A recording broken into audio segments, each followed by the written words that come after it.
lunch breakfast about 11, and then we go for a nap till about 3. I could do that. Yeah. But that's not good for your bottom line. Yeah. And and who doesn't love a good siesta? I miss it. Yeah, I do like a nap. Did you just take a nap when you get home? Oh, yes. Yeah. But I would limit it to an hour. Yeah, you have to. Because if I did any more, man, I was ruined the rest of the day, and I wouldn't sleep that night. What time did you get up in the morning? I got up at 2 o'clock. And you got here at? Got here by 3:30. All right, yeah. See, and then you would go, you're home by what? I'd be home by noon. By noon, and you sleep from about, 12:30 to about 1:30 or 2? Yeah. Yeah, see, that's what I used to love that. I used to sleep better in the day. That hour or hour and a half of the day, it'd be great. Yeah, I could fall right asleep for my nap. Yeah. It's just I couldn't whenever I knew I had to get up, except for on Mondays. I couldn't wait to wake up. Oh, I still can't. I can't. I get so excited. I'm telling you, dude. I get super excited. Hey, Belle, how you doing with your deep voice? You okay? Yeah. You're both sick. What'd we do? Monday? What's wrong with Monday? Monday's the worst day of the week. Belle and I are going to go see a movie, I think, this weekend. All right. We're going to go see Spider-Man. No, we're not seeing it. We're seeing Little Women. They're going to have a special playing of Little Women. Have you seen the trailer for the Johnny Depp Scrooged movie? For Ebenezer. Yeah. Outstanding. Have you seen it? I have. Because Johnny Depp, he's like, I'll be in your movie, but only if I get to dress up. That's right. That's right. And I want to look nothing like me. And it's very comedic. Yes. Yes. Humbug. Mary, humbug. I'm looking forward to that. Yeah. He I showed love up at that Comic-Con story. last week. Really? He dressed as Ebenezer. Speaking of movies, boys, Chad, I know you saw this, brother. Netflix is getting sued for losing a Nick Cage movie. Yeah. Was it Fortitude or whatever? Yeah, Fortitude. For $110 million? Yeah, Netflix is being sued for $105 million after an unreleased Nicolas Cage movie was allegedly stolen from the company's Hollywood offices. You know who stole it? People didn't want him to have another Academy Award. No, I'll bet you it's a super fan who just wants that as part of his collection. So, no, it was probably another Academy Award stealer. Yeah. I knew that was going to happen. Happens all the time, guys. You guys got to watch it. I was sitting there going, I've never even heard of this movie. Me either. And I'm like, how much did it cost to make? And I was trying to figure out, was it going to be released in the big screen? It was only a Netflix movie. Right. Yeah, I saw somewhere where it was like $45 million, I think, it cost to make it. The producer, Simon Afram, claims he spent more than $45 million and 7 years making the World War II drama Fortitude, which stars Nick Cage and Ben Kingsley. Oh, wow. Ben's doing a lot of stuff. He's in anything now. He's kind of like Nick Cage. Yeah, he's becoming an older version of Nick. So the film stars Nick Cage as Dusko Popov, a real-life... Oh, you can tell he's going to do a Russian accent because his name is Popov. Sir Ben Kingsley and Ron Perlman, Hellboy, in it. He's a real-life spy during World War II. So now it just disappeared? Yeah. So nobody bothered to go, hey, did anybody here have a backup? Yeah. Netflix says that apparently somebody broke into their offices and stole a bunch of stuff from some drawers. Yeah. And Netflix said that the dispute any claims that it bears the risk of loss of a film delivered without proper industry standards for safeguards. While we do not know we do not own the rights to Fortitude, we take content security seriously. We have an extra measure of support. The filmmaker and his team, the spokesperson said in the statement to CBS. I'm just trying to think. So let's say you walk in and you go steal this, because this feels like somebody who thought he was going to lose a lot of money on it and he's looking to try to get an insurance payment or something. Okay. Because I'm thinking, I go steal a movie. Like if I stole Spider-Man, yeah, I could hold it hostage maybe, get some crypto. You steal this, what am I going to do with any of these? I don't have distribution. That's right. Put it in your superfan collection. Good. Call him. Say, Nick, you're not getting this movie back till you give me the dinosaur head.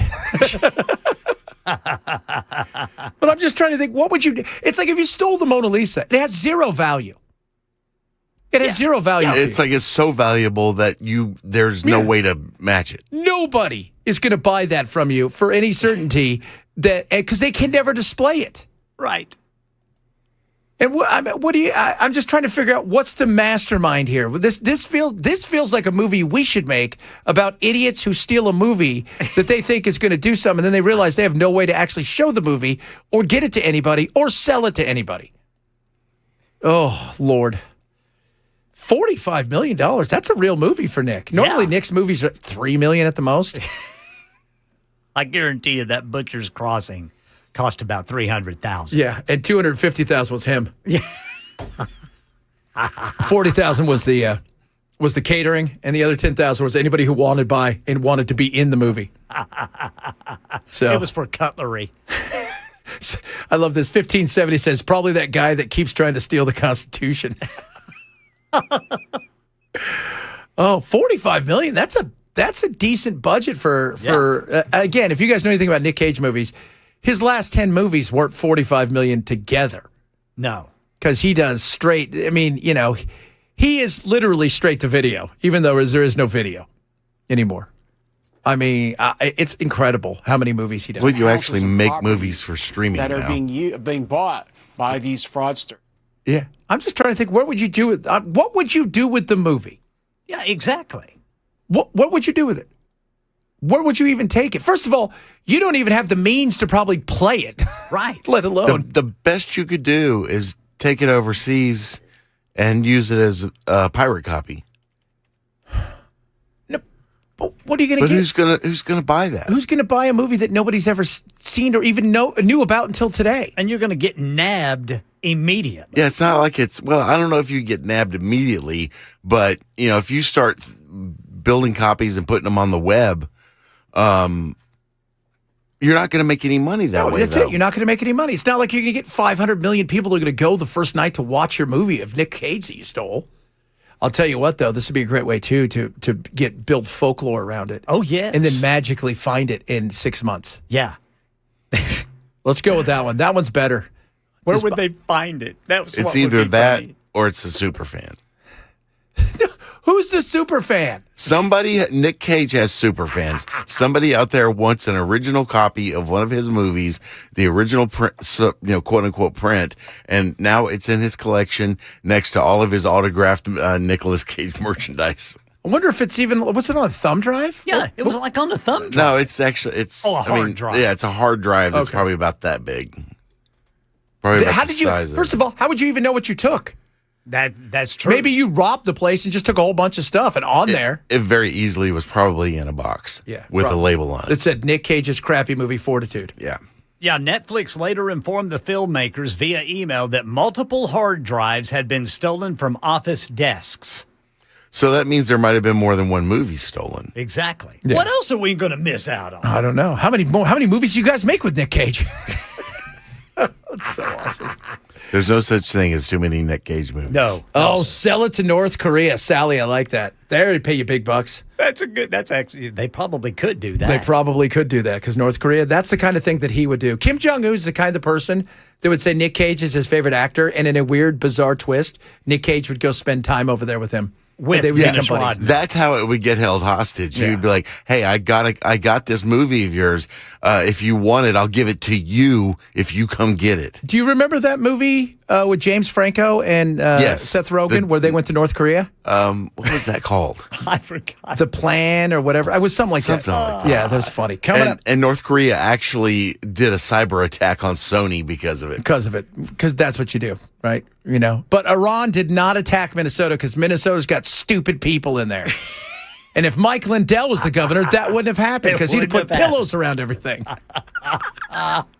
Oh, Lord. Coming up, we got a little Finally Friday sounds. And yes, guys, I've got John Rose's song put together. It's a little country and a little reggae, and it's all rolled into fun in one. Chad Benson, Super Talk 99.7.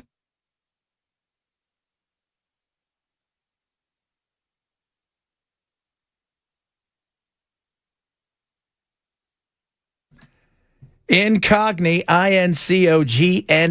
They are amazing. They're the best at getting your data back in your hands, which is what you want. Your data's out there forever. anybody. And you can go just buy it from data brokers. And people do. People like scammers, people who are going to send you 1,000 marketing text messages a day, people who want to try to steal all the info, find out everything about you, and just rob you blind. It's awful. So put an end to it. Do it with Incogni. And many people have no idea. We have rights. Our rights are they have to take us off the list. The problem is they make it impossible for that to happen because you've got to figure out the way it's done. It takes forever just to get off one, let alone hundreds. Incogni's done that for me. So many lists I've been removed from, hundreds and hundreds of on my dashboard. I look every single day how many of them that they're chasing down and they're getting me removed, and they've removed me from hundreds. So my data, it's gone off there. It's back in my hands. It's back in my control. That's what you want. For as little as $7 a month, you can sign up for it and start protecting your data the right way. Now, how do you do it? You go to Incogni, incogni.com/Benson. That's incogni.com/Benson today to get yourself off all of these data brokers lists. Incogni.com/Benson saves you 60%.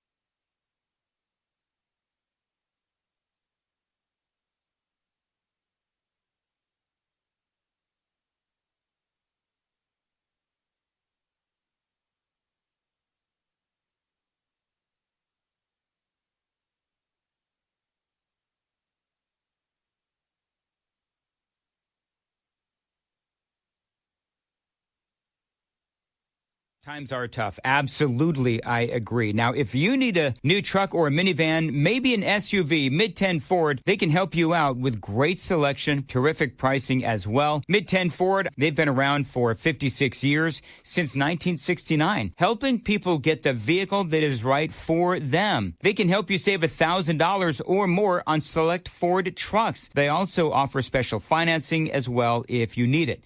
Now, Mid-10 Ford, I like to say that they're a one-stop shop.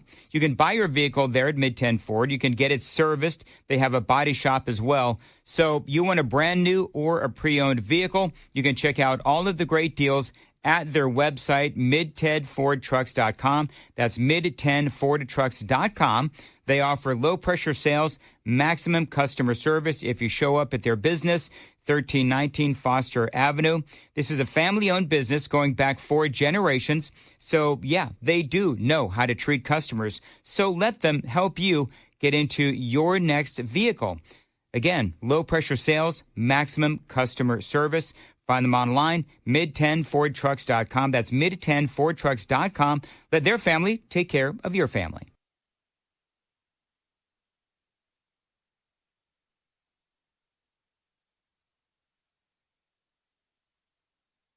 Hey, this is Pastor Al, and join us on Super Talk 99.7, Sunday evenings from 7 to 8. We're going to look at the news from a biblical perspective.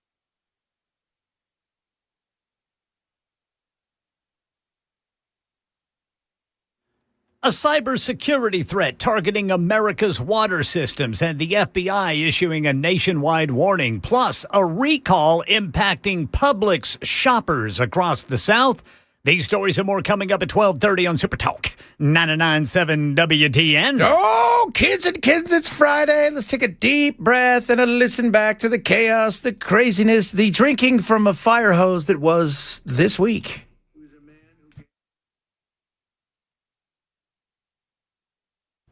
Hey, what's up, guys? It's Matt Murphy with Super Talk 99.7 WTN, and this morning we are out and about at my house, my brand new house that I've been talking about on the radio, with Nate from USS. What's up, brother? How are you? I'm excellent. How about you? I'm doing well. Good. We invited Nate out. Now, obviously, when you're a new homeowner, especially when you buy a house that's got a few years on it, you don't know what you're dealing with in terms of foundation. And I know that Nate knows a lot more about what I don't see and what I don't know about than I do. So bring the experts out and get them to check out your house.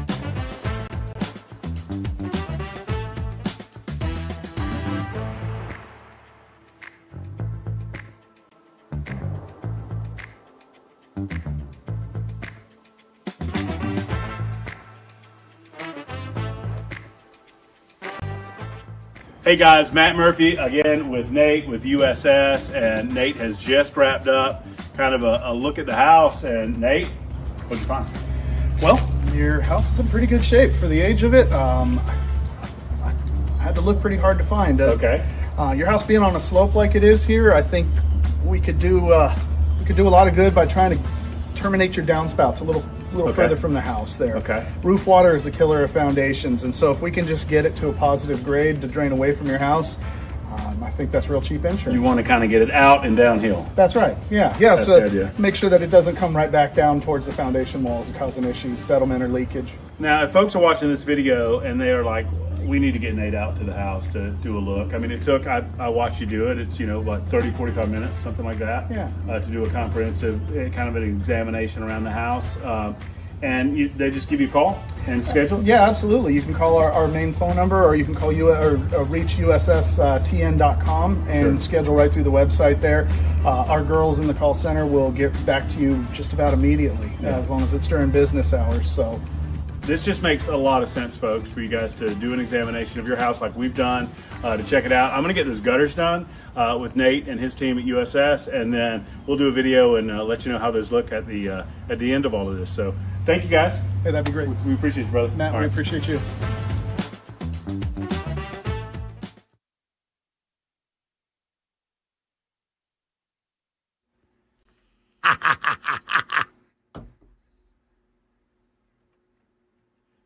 He's the best. I do science. You do science. This is pretty freaking sweet. Oh, Was what that the Santa Claus guy? Yes. Okay. Yeah, a little bit of Rick and a little bit of hilarity right there. He's yoked, too. Have you seen him? Yeah, the dude lifts weights. Yeah, because he does comedy, and he's on stage, and he's jacked. I was like, nice. He kind of looks like our thumbnails that everybody's doing now. The only picture I've seen is the one that you posted on the stream the other day, where he looks like Santa Claus who got electrocuted. Yes, he does. But he's on stage, and he's got a schmedium on, so he's in good shape for an elderly gentleman. He's probably not as old as he makes himself out to be.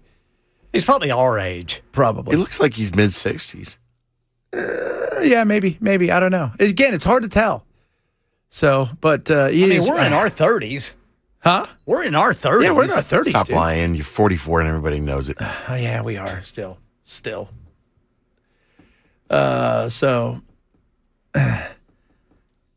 somebody, would Sally say? I must have missed when Trump spoke about Lindsey Graham. Did he actually just pull a Norm Macdonald? His heart was so big it attacked and killed him. No, I don't think he said that. But oh goodness me, I forgot about Lindsey. Huh? And his sister's gonna. Everybody doesn't seem to be thrilled about that. Good God, what are we doing, people? She's going to be Trump strong. Everybody, yeah. Well, she's not quite Nashville strong, but Trump strong, you betcha. You betcha indeed. I'll tell you what. Coming up, we'll talk a little bit about flock cameras. We got John Rose's song next. So yesterday we did.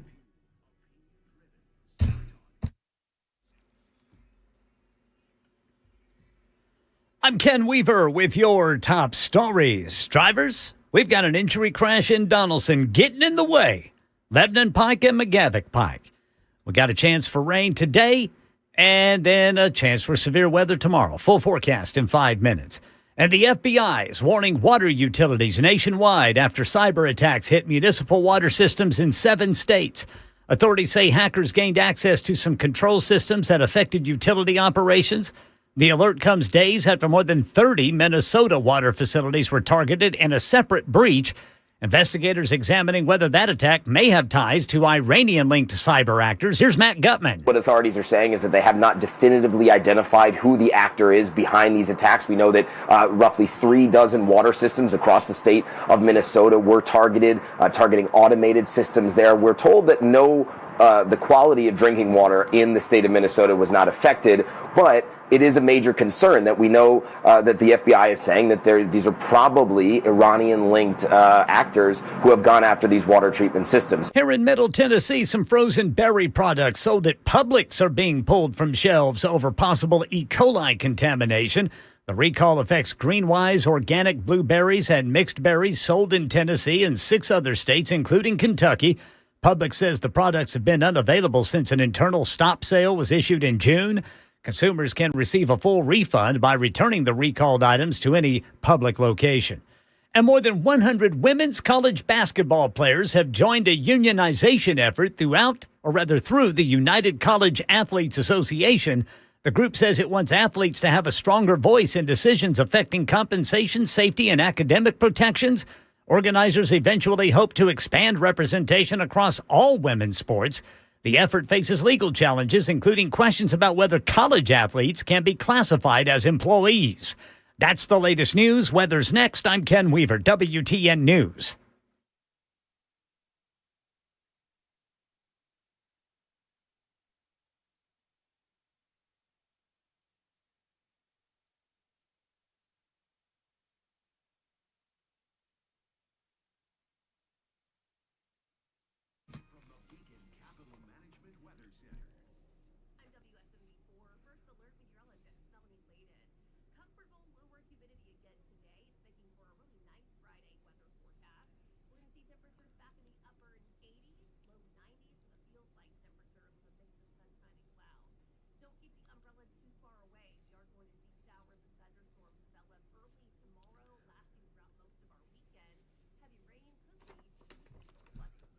Beacon Capital Management has tax planning strategies for you at a time when, let's be real, with the amount of debt that we're in, the fact that the one big beautiful bill, a lot of that stuff, especially for the average person, is going to expire. All those cool things that we have out there. And as you head into a situation where you're looking, going, could something happen with the taxes? Beacon's got you covered. It's just amazing what they're able to do with these tax strategies, right? With the taxes likely to be higher in the future, what they're going to do is they're going to show you what they can do to get in front of this, to help protect you and shield you from what may be coming, especially for a lot of people out there that are on fixed incomes. That can have a big impact on the income coming to you. So why not talk to somebody who can help you navigate that craziness that may be coming? You can call them today, 615-488-9303. Beacon is local. You can sit down and talk with them, and they're going to get you a retirement-ready toolkit as well. They're going to send you out that so you can talk not just about the taxes, but what's going on in the market. You're going to get a Money Enough for Life book, a retirement planning checklist and a guide for maximizing your retirement income. So don't worry about what may be coming. Make sure that you are talking to the right people, and that is Beacon Capital Management. Call them today at 615-488-9303, 615-488-9303, or online at askbeaconnow.com for Beacon Capital Management. This is a paid placement.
Happy Friday, everybody.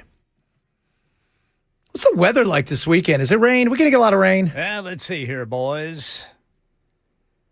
Looks like we are going to get rain. Rain returns tonight. They're going to chances for rain ramp up tonight and into tomorrow morning. Holy mother of... Heavy rainfall could present some flooding concerns. Now, we do have a chance for some severe weather tomorrow. We're at a level 2 out of 5. Everybody along and east of 65. The impacts, damaging winds, heavy rain, no mention of tornadoes. Oh, that's good. Just short-lived and or not widespread. However, some of these isolated storms could be intense. So it looks like it's going to be one of those deals where it's going to be pop-up storms. Okay. So it's going to be raining somewhere some of the time. Yeah, okay. Tomorrow, man, it looks nice. Sunday, 79? Is that what we're looking at, or a high? Whew, I'll take that. What do you think about that? I love that. I'll take that every day of the week. Yes, please, and thank you. I was thinking today, I went outside, I'm like, it's not quite Chamber of Commerce weather, but it was nice. It was nice. Yeah, humidity is only 41% right now, boys. And get this, there's a wind chill. Can you believe it? A wind chill? Yeah, the real temperature at Nashville International Airport right now is 84. Oh. But it feels like 83. Holy moly. And you can tell the difference. You can. That 83, that 1 degree, that's the one that separates you from frostbite and survival. Hopefully they've treated the road. I hope they have too. Oh, God, please. I hope they have. You know, guys, John Rose is running for governor. So I took a bunch of suggestions that you guys sent, except for one that a lot of you sent that I couldn't do, but I did do one song, but then I can't play it. But it was hilarious. And just know this morning at 3:30 when I put it together, finishing it, I had a lot of laughter. Did it have something to do with the weed? No, that one's in there. Oh, okay. Yes. So yesterday we had, Bell loved his fortune cookie song. That was awesome. Oh, that was brilliant. Should we play a little bit of that so we get everybody? Refresh our memories. Okay, so yes, the fortune cookie song. So this is the Marsha song that we did for her governor, because there's I didn't even know they sent a cease and desist to those people that played that pharmacy song about her being the pharma mama. Well, we did our own of her.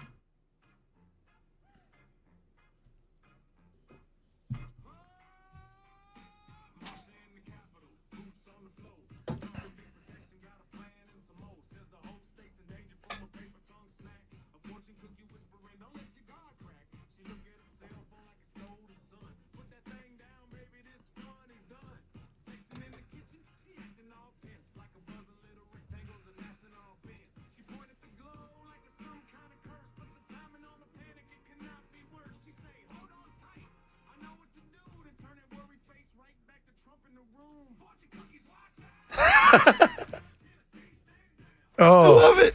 Fortune cookies, watch out. Tennessee, stand out. What? Okay, so that was her song that we did for her, because we got to make sure. And all of this is suggestions I took from you, and I got a lot of suggestions. So we got John Rose's song now. And so because of the weed thing, we had to make sure that it had some reggae in it. But at the same time, because he's a farmer, wink, wink, nudge, nudge, we had to put a little country in it. So we did country reggae. This song's called Rose in Boots.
goodness. Oh, I love that. So we got a little bit of country, a little bit of reggae on that one. And a lot of you wanted to remind me he's not really a farmer, so we had to put that in there, even though he says he's a farmer. And then, of course, the green leaf he's talking about is the marijuana, man. Icky, sticky, icky. Marijuana. The devil's lettuce. Oh, man. Oh, goodness me.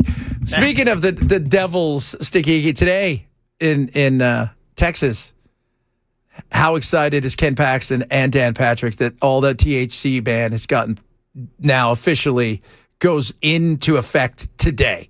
Really? Well, that'll stop all that. So Yeah. sorry, guys, down there in Texas. Yeah. Well, you know what? All of the wood chipper companies closed overnight, just out of business. Out of business now. 70 to for them. 80% of things they sold in the stores have to be taken off the shelf. Wow. So between wood chippers and lack of product for the dispensaries, how many people have lost their jobs? That remains to be seen because yesterday, I'd say at least 100,000. well, with the hemp, I mean, you know what? Like hemp, the farming and stuff it's massive. I don't think people realize that. So people lose their jobs. It's okay. They're losing it for the right reasons, Bell. Okay. I would disagree with you, sir. No, you heard the right reasons. It's that little green leaf is evil. You going to tell that to the guy who rents wood chippers for a living? Poor When wood he's chipper. trying to take home his check to make sure his wife and kid have food on the plate? Yeah, all they can do now is throw themselves into the wood chipper. So there you guys go. Daddy used to rent him. Now he tosses us into them. That's right. Well, there's nothing else I can do, kids. Okay, they've made it, and you know what? Overnight, just everything has changed. It's become so much better in Texas. One of the big talking points, and I love this, is how many phone calls are made to poison control because a kid got a gummy or something like that. And they're like, we had 500 calls last year. And across the nation, there was 20,000 calls. Then you go and look, and alcohol, it's like 3 times as much. But then you get to poison, like Windex and stuff like that. It's like 350,000. So I think we need to bring Windex and get them off the shelves. It's big Windex, man. It is big Windex. Just go around to the house and say, we'll trade you some gummies for your Windex. Yeah. Nobody is, well, I mean, it's just, you know, who died? Who died from taking those things? You know who gets sick and dies from drinking poison? Kids, adults. Look, if you drink poison, you kind of do it on your own because usually that's a suicidal thing. But I'm just, and it's always that the way they pitch it, it's always about the kids. It's about the kids. It's always about the kids, and it's a gateway drug. Always It's for gateway. the children. Gateway is what it is about, the gateway drug. Whenever you're hearing somebody say that it's for the children, that person's usually got a little bit of a tyrant in them. Oh, yeah, a lot of bit of tyrant. And you know what? Republicans, don't tell me how much you care about freedom and any of that stuff. You've lost that a long time ago when you clamp down. And so prior to this, now get ready for this, prior to the new law that Dan Patrick and them, you know, did everything they possibly could to make sure it got through. Prior to that, you would get a ticket. Now you could face felony charges for possession and stuff. Well, you know, you if you're the cause of somebody going into a wood chipper, Let's fill up the jails some more. Oh, yeah, with hardened criminals who wanted to have, you know, wake and bake. You know who I blame this on? Mitch McConnell. We should have an entire wing that is only pot people, and then we put a wood chipper out in the hallway so they can all see what's coming. Every day. By the way, tell everybody your Mitch McConnell dream you had. Listen to this. Oh, everybody else is like, oh my God, I was dreaming of Pamela Anderson when she was because Chad, you were talking about yesterday how beautiful it is to work on the beach, and oh my God, it was awesome. And I was dreaming of Pamela Anderson back in the day. And tell us about your dream, Bell. I just dreamed that everybody was in a panic trying to find him, and it turned out that he was actually just in his office, laying on the couch, scrolling through his smartphone. And somebody comes in and is like, where have you been? He's like, I've been here the whole time. I've been here the whole time. What do you mean? I really wish I dreamed more about naked women. You need to start doing that. I've been looking at this AI modeled photo of me and my wife in a hospital room. I saw one yesterday. The AI, it looks so good. It was her standing there with her arm around him while he was on the bed. And then it twists around, so it's like you're going to go behind them, and he's just a cardboard cutout. Oh, that's so funny. Oh, ladies and gentlemen, boys and girls, coming up, our one and only Bell, the guy who does sports. I don't know, how many Emmys do you have now, Bell? Let's see. I just and plus add 0. 0. So he's got no Marconis, no Emmys, but we're working on getting him some. Bell's going to deliver the sports the way that Bell delivers the sports. Straight up, bizarre, and usually asking us a question as he tips his head. Like, do you guys know what this sports is about? What's this mean? What's this mean? Jeff Benson, Super Talk 99.7.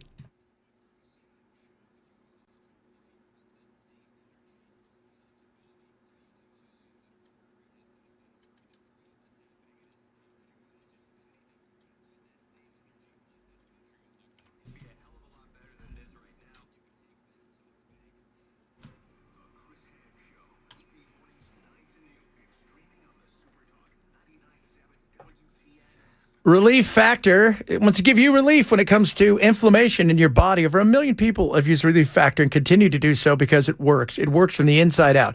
Meaning, when you take it, it's naturally formulated, goes inside, and it helps reduce inflammation. And inflammation is the number one cause of aches and pains in your joints and muscles, right? It's the everyday thing of just getting older, living life, just doing more. And this is going to help you. Relief Factor is incredible. I take it every single day for myself, and I recommend it to all my friends and family. Make sure that they have it because it does work. And I'm working out a lot more, and I'm feeling a lot better, and I can do more because I don't feel exhausted and in pain. Thank you, Relief Factor. Try Relief Factor now.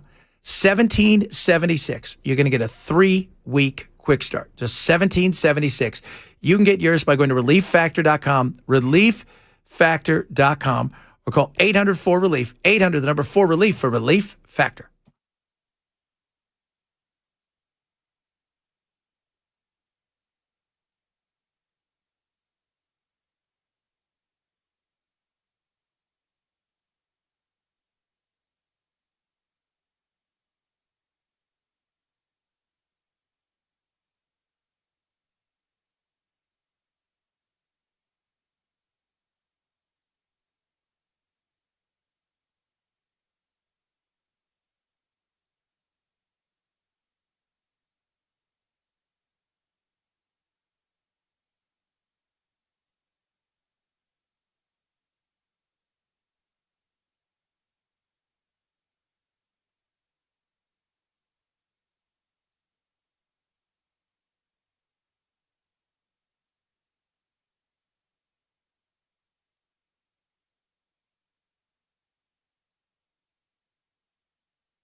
All right, drivers, we got a crash in Bellevue. It's Highway 70 South, just west of Hicks Road. Hackers target water systems across America, and questions growing about a possible connection to Iran. And Publix is pulling frozen berries from shelves over an E. coli contamination. These stories and more coming up at 1 on Super Talk 99.7 WTN. Ooh, another reason not to eat fruits and vegetables. This keeps happening, guys. What a summer, man. No lettuce. No lettuce. No berries. No berries now. Oh, my goodness. Next thing you know, it's going to be celery, my favorite. Yeah. Celery's great when you put peanut butter or anything else on it. You know what I had last night? What? Some pizza. Did you? You know what wasn't on it? What? Lettuce. You know what I had last night? What? Shake Shack. With no lettuce. No lettuce or tomatoes. Nice. It's delicious, by the way. You know what?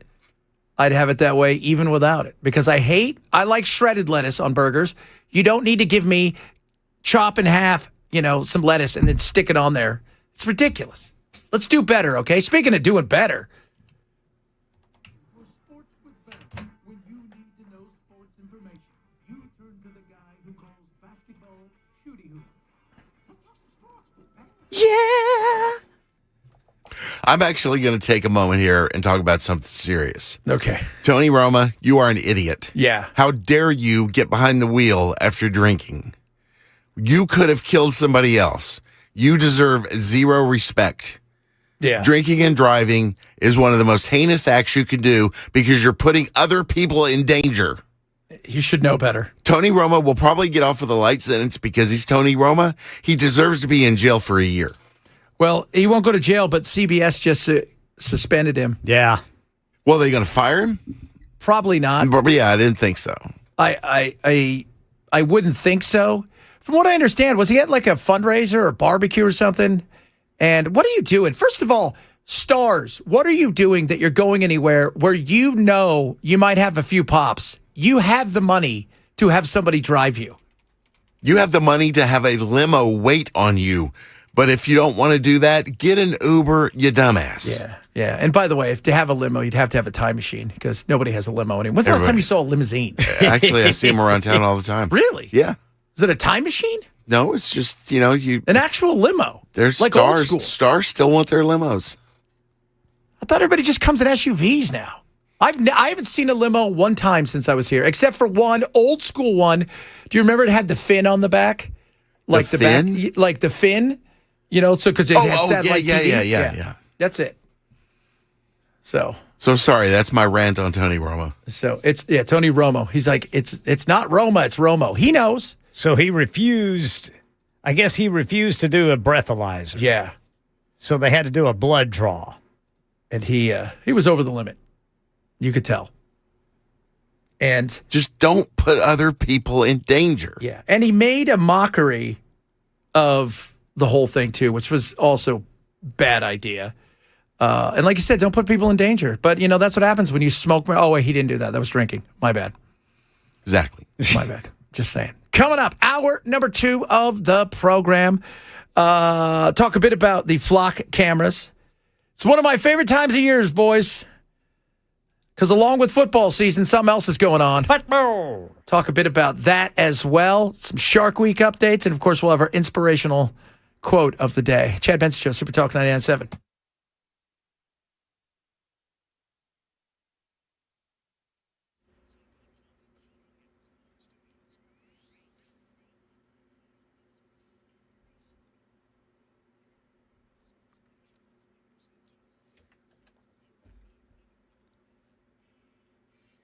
One o'clock on the dot. I'm Ken Weaver with your top stories. Rain returns tonight, could have severe storms tomorrow. Got the full forecast in 5 minutes. A new federal advisory says hackers are targeting critical water infrastructure across the country. The FBI and EPA report incidents at municipal water and wastewater systems in at least 7 states. In Minnesota, more than 30 water facilities were breached earlier this week, and multiple U.S. officials tell ABC News they may be linked to Iran. State officials say there's no evidence the attacks affected the safety of drinking water.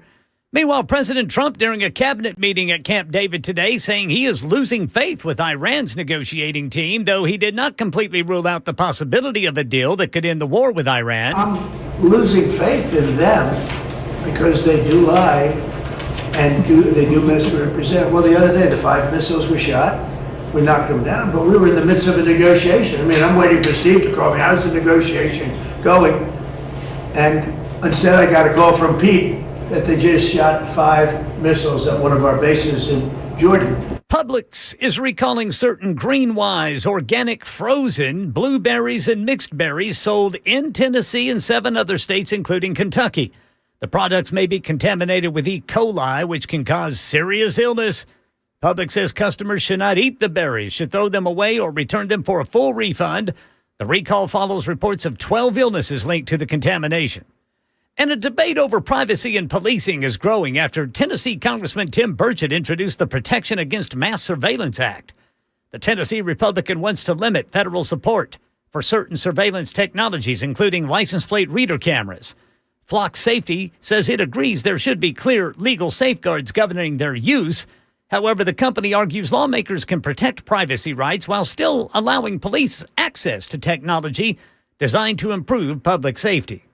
And with gasoline again topping $4 a gallon on average across the country, Americans are rethinking vacation plans and consolidating trips around town.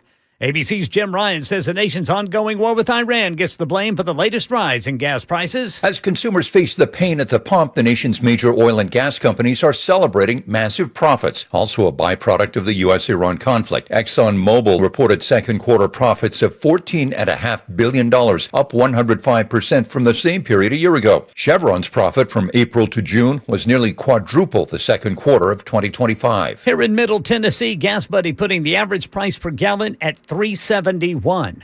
Netflix is being sued for $105 million after an unreleased Nicolas Cage movie was allegedly stolen from the company's Hollywood offices. Producer Simon Afram says a master copy of the World War II drama Fortitude disappeared after it was delivered to Netflix for a screening. The lawsuit claims the theft could destroy the film's value because distributors may fear it could be leaked online. Netflix denies responsibility, saying the movie was provided without standard security protections. That's the latest news. Weather's next. I'm Ken Weaver, WTN News.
Happy Friday, baby. Watch out if you're at Publix grabbing berries. Yeah. Hey, what's the worry of these berries? Do they have the explosive diarrhea? Well, they got E. coli, which I guess could give you explosive diarrhea. Yeah, a lot of stuff going. You got salmonella, you got E. coli, and of course you've got explosive diarrhea. So stay away from all of it. Once again, Bell, I had pizza today. Bell have pizza. Right, these are all good things. These are safe. These are things. These are all natural. Yes, sir. And processed. And if you're the kind of person that puts lettuce on your pizza, you deserve to get it anyway. Yes, absolutely. Yeah, don't do that. Pizza should have very few things on it. Like pineapple is not something you should put on a pizza ever. No. No, I'm sorry. It shouldn't. It shouldn't. There's very few things beyond pepperoni that aren't a bridge too far. Yeah, sausage. Artisan pizza. Oh, it's a barbecue pizza. Oh, it's delicious. You know what? It's a margarita pizza. Shut up. Oh, what's that? So where you stick one big glomp of cheese on it and then 73 tomatoes. Don't do that. That's a shame. Don't do that. I do like sausage on the pizza. I love sausage on a pizza. In fact, you can't get enough sausage on the pizza. That's my favorite. Why you usually have to eat two. Sausage and pepperoni. Now, do you like Italian spicy sausage or just regular old sausage? I like regular sausage or Italian spicy, either one. It's a win for everybody. I like Italian, but I don't like it on pizza.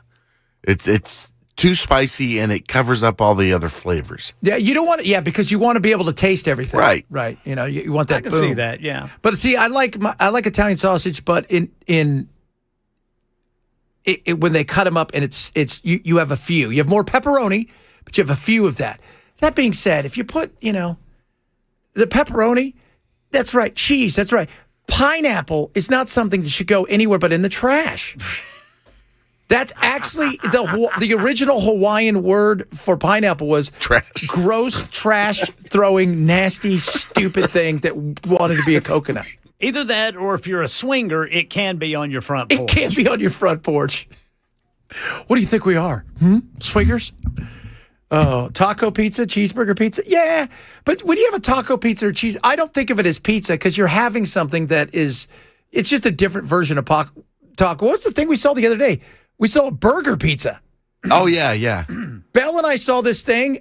Honest to God, Ken, it had to be 100 pounds, and it was easily 3.5 inches thick. Yeah. Oh, son of a biscuit eater. It was massive. It was incredible. I'd eat that. Oh, all day, because I follow, like odd places to eat all over the country and the world, and this one was in Dubai. It's only in a few places, and it's not meant for people who actually are from Dubai. It's meant for nobody's really from there, but it's meant for people who want to go somewhere. You and your 10 friends want to eat a 400-pound pizza burger. Oh, it's delicious looking, so good. I saw some taco pizzas the other day. Yeah, like pizzas in tacos. Yeah, were you talking about that burger? No, the burger yesterday with the one with the French fries stabbed in it? Yeah. Oh. Bell pointed out, while it looks delicious, it is not because there's not enough French fries because they're ruining because you only could get like 5 French fries. Yeah, it's like they carve a little hole in the top of the burger's bun and they stuff your French fries in there, and it's just a way for them to give you less French fries. Yeah. Yeah. See, Bell knows. He knows because he counts. When we go to the movies, we're going to get snacks this weekend. Are you bringing your own? Because I got some new thermoses out there. I could pack us some soup. You know what? Do you have a crock pot? Could you bring that? That would be something I would totally do.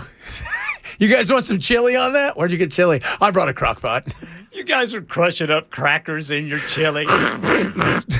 Waiting for an usher to come by and go, what are you two doing? Breakfast pizza. What about that? Anchovies also belong in the trash. Yes, Keith, they do. That's wrong. You know who my daughter loves anchovies. Which one? Finn, my oldest. She loves anchovies. Really? Okay. She loves to just eat them. Like plain just out of the can? Out of the can. Wow. Even my cat won't eat them. She loves them. It's gross. Anchovies should also, that's Latin for throw in the trash. Are you sure she's your daughter? Does she like raisins and coconut? she could be a chef. She likes all kinds of weird stuff. She loves, and she cooks. She's amazing. Chicago style pizza, Detroit style pizza is good too. What's the best pizza place here? If you could go to one pizza place, you only get one. Who are you going to? You know what? If it's down to just one, I'd like to find like an independent guy. The chains are the chains. They're never going to be any different than what you get every time. The beauty of the chains is if I'm in London or I'm here, it tastes the same. But if you could go to one pizza place, what's that one pizza place that you're going to? I don't know the names of some of these places, but I've had pizza like through DoorDash that I've gotten from small or mom and pop stores and things like that. But I don't remember the names of the companies. I'd have to look at my DoorDash. You go on DoorDash and you're like, oh, cool, it's a 2-for-1. It'll be here in 15 minutes. Or you look at the picture of the pizza and you're like, okay, that's homemade almost. That's homemade in a business. Ken, what do you have? Do you have something out by you, like a pizza place you guys like to go to? No, we usually just go to Little Caesars. I'm going to tell you guys this.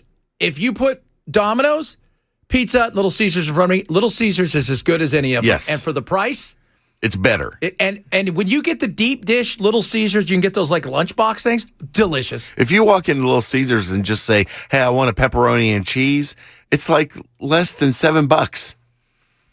Because now I'm feeling like pizza tonight. And that's a large, right? Yeah. Yeah. Oh, yeah, that's the beauty of it. Look at everybody throwing out all the best pizza here. Let's see here. Jets. I've had Jets before. I've had 5 points. I like 5 points. No doubt about that. Because now I want that. I've had 2 boots. I love 2 boots. We see 2 boots all the Now I'm time. going to have to go back through the texts after we get off the air so I can write down some of these suggestions.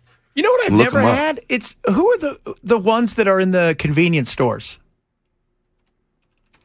Red Baron? No. I know what you're talking about, and I can't. They also do wings and stuff in there. They're like the second biggest pizza chain on the planet. Can't remember the name. Yeah. So, Big Tony's. Oh, look at this bunch of we got called pansies, guys. Hunt Brothers, that's the one. 3145 texted it in. It's Hunt Brothers. Yeah. We got called pansies because we don't like Canadian bacon.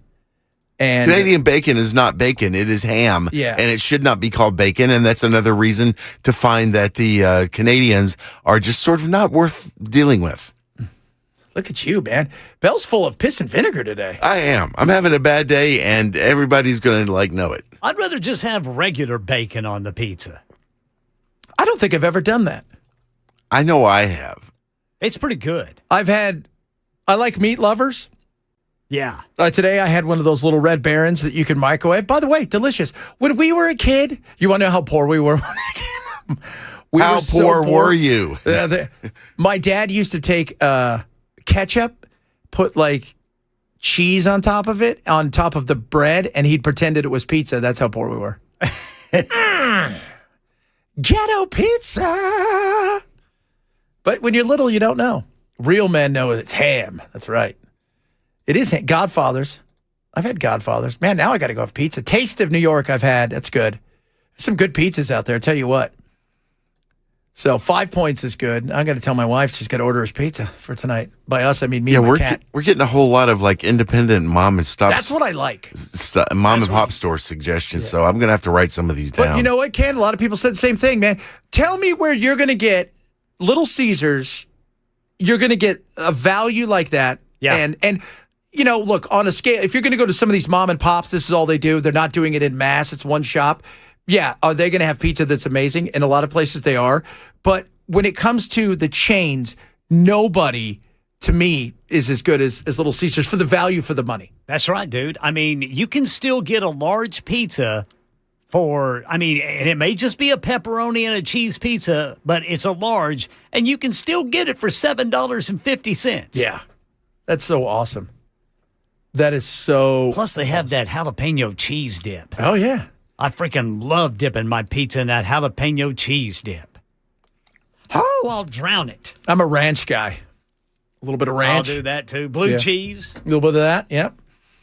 So there's it's not Wingstop, but there's a place in Rivergate that does basically wings and tenders and stuff. Mm-hmm. And they had the ranch that they have, I think, is either homemade or I don't know who they buy it from, but it is so good. I'll go in there and just order like 10 of the ranches so I can take those home to use with other food. Yeah, it's my daughter Charlie is obsessed with ranch, just obsessed with ranch. Like it's ranch. Anything in her hand is just so she doesn't drink it. That's why, because otherwise she would. Wing basket. So she doesn't drink it? She literally will drink it like a beverage? She would take the little plastic thing and dip it in there because she loves it. Oh, that's funny. Little Caesars, I'm telling you. It's getting a lot of love here, people. It is. So, Small City Pizza in Ashland City. Hmm. Here we go. We got somebody who's like, all New York pizza sucks, Chicago style. Somebody's throwing down. It's on Chicago is the thick, right? The deep dish, yeah. And then you've got the Detroit is deep dish, but they put the everything on the top. So you put the I think Chicago, the sauce is on the top, and Detroit, I think the sauce is on the bottom, like a natural thin pizza would. Yeah, it's just so confusing. All I know is it's not around my house for very long before I love that. I love that. So keep your suggestions coming because we do love suggestions, people. We do. We want to know where we're going to eat this weekend. Weather-wise this weekend, Ken has told us we're going to get a little bit of rain, probably all over the place. If that makes sense. Like today, you might get some rain in a couple hours and then no more rain the rest of the weekend, and your neighbor could get 4 feet of rain. And then, that's kind of what we're looking at, right? Yeah, like there's a 30% chance of, there's an 80% chance of rain on Saturday. And it's likely. But it looks like it's going to be like maybe, it'll be very heavy in one place, but not very heavy in another place. Almost kind of like the pop-ups. Okay. And then Saturday night, then it reduces back to a 30% chance. There's a slight chance that they could go severe if you're along and east of 65 Saturday afternoon into Saturday night, but they're not looking at anything tornadic. Okay. It'd just be, you maybe get some strong winds and, some lightning and a whole bunch of rain. Okay. That's much better because, I was looking at some of that stuff that happened in Appleton, Wisconsin, and it just shows you. The people, and you guys know this, in nature, we always joke about nature messing you up, but nature will just, we're not even talking about the fact that, how many people have died in Venezuela. There's still like 50,000 people missing. That's right. I'm not hearing anything about the earthquake aftermath in Venezuela. No, because we got it covered because America runs it now. But we haven't heard a word because they said that so far they've managed, I think it was 3,500 people they know are for sure dead, but there's still 40-some thousand people that are completely missing. Man. Just gone. Just gone. Same thing with, the other day, that massive earthquake in Japan. The mall fell in. Yeah, mall fell in, and they had people missing too. Yeah, Kidnappers. That's kind of scary because Japan has some of the most technologically advanced earthquake stuff that are all applied to their codes. It's like if they find an anti-earthquake technology, they investigate it, and if they decide to use it, you have to use it when you build. Yeah, because they build all of their stuff a lot of times on rollers. So think of it like smart. The things sway, but what you don't see is underneath. It's almost like it's a file cabinet with wheels. So they move back and forth because you have to. Yeah, if you don't give it some sense of flex, it's just going to crack and fall apart. Yeah, it's like airplane wings. People always freak out about airplane wings. You know that you could take airplane wings, you could bend them all the way up, they can almost touch each other. They're supposed to be flexible. So that way, when stuff happens, they're able to take it. That's why palm trees are on areas where there's hurricanes. You see palm trees on the coast because palm trees can go all the way down to the ground and they can touch it. They'll come right back up. So, and we haven't had really any hurricane stuff going on. No, we had that one. We had Tropical Storm Bertha. And she went west. She did. She took her big fat butt, went somewhere else. West is a hot mess right now. The heat, I was talking to my wife. She's like, it's going to be 119 today.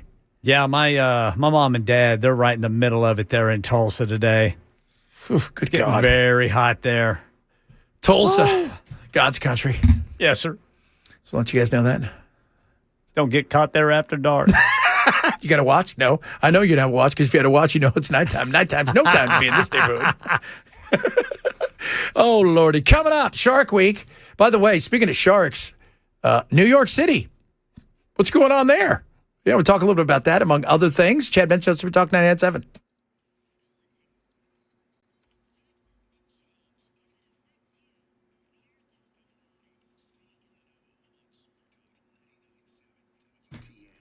Bulwark Capital right now would love to talk to you guys about what's going on in the market. I was talking to my buddy Zach last night. Zach is the Chief Investment Officer over there at Bulwark Capital, and we were having a chat about what's going on in the world of oil. And, you know, why is oil the way it is? And he says, look, there's going to be a breakout coming soon because right now what you're having is a situation where you have a lot of people in there who I think are pushing oil down. It's about knowing the right people who understand what's going on in the market in ways where it's not just buy the shiny thing. And same thing with AI. Or is everybody looking at AI in the amount of people, money they're spending to build out and the pop that may be coming soon? How do you protect yourself to the downside? You talk to my friends at Bulwark Capital. Whether it's your investments, your retirement, they would love to talk to you guys, give you a free Know Your Risk portfolio review today. You can sign up for it by going to knowyourriskpodcast.com, KNOWriskpodcast.com. They'll show you what they're all about, which is risk management and what it is that they do on a global aspect as active investors. Sign up today for your free Know Your Risk podcast portfolio review by going to knowyourriskpodcast.com, KNOWriskpodcast.com.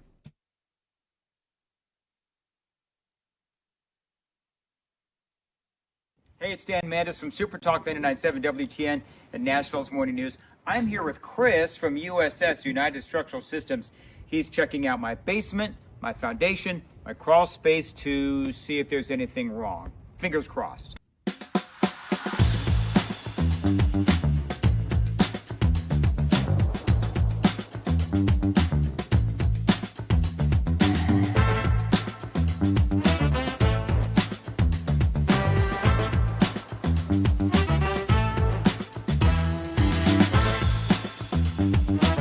All right, so there's good news and there's bad news.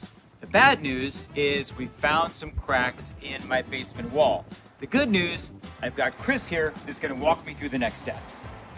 Yes, so unfortunately, your house has been subject to the pressure of the dirt. The hydrostatic pressure, heavy dirt pushes on foundation walls, and you've got a little bit of what we call bowing. So that wall is pushed in a little bit.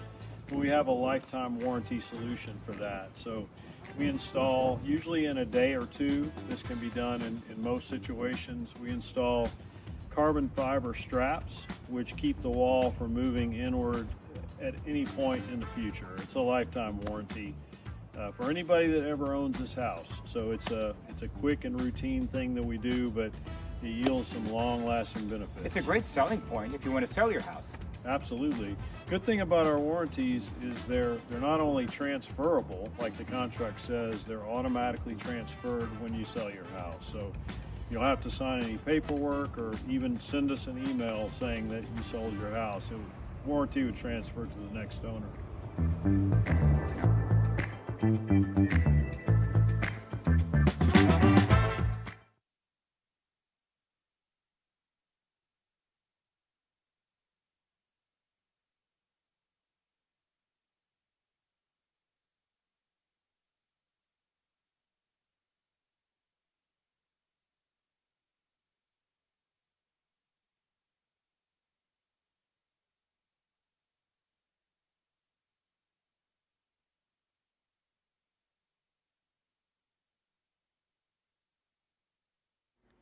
Federal officials warn America's water systems are under cyber attack and Iran could be linked.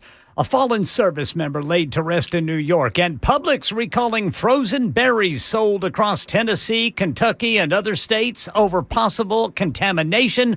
These stories and more coming up at 1:30 on Super Talk 99.7 WTN. Just want to go over everything. Don't buy fruits, don't buy vegetables, and now we can't drink water. It sounds like all we're going to be able to do is eat the Chad diet. You're allowed tequila or cola. That's it. Cola and energy drinks. Copious amounts of energy drinks. Shark Week wraps up this weekend. Not a shark, but this little girl out hanging out, doing a handstand with her family. So I was doing a handstand, and then midway I just felt a lot of pressure. And then I looked up and I saw my hand bleeding. And I was like, Mom, I don't know what to do. My hand's bleeding. Something bit me. It was a barracuda. Barracuda. A barracuda? Yeah, the cuda bitter. Wow. The cuda bitter. Those things have bad attitudes. They do. They have very. They're like alligator gar. I was scuba diving one time, in fact, my only time, and there was this I love how Belle's like, remember that time I was scuba diving? That one time. It was there was a barracuda. It had broken out from the school, and it's right between me and the boat. So I actually had to like swim to the left and go around him. Was it Ann Wilson? She coming at you going, barracuda. There's Nancy. Nancy. They are nasty. You're right about alligator gar. Whoa, those teeth are ugly. Ooh, you don't want them getting a hold of you. No. Or alligator snapping turtles. No, sir. They don't really get a hold Passerini. of you. They just chop your fingers off. They will take your finger right off. Right. Maybe your hand if they're big enough. Yeah, no doubt. I was fishing with my cousin in Old Hickory one time, and I snagged something, and I'm like, crap, this branch. Yeah. Because there was no fight in it at all. And I'm pulling it in, and I'm pulling it in. As soon as it breaks the surface, it was easily 2 feet to 2.5 feet across. It was an alligator snapping turtle. I had hooked him in the neck. Oh, I don't think was he thrilled? No, he was not thrilled at all. Just want to make sure. Probably looked like he was thrilled by Bell. Now, if Ken was there, Ken would have just shot him because that's what Ken. Well, does. that's true.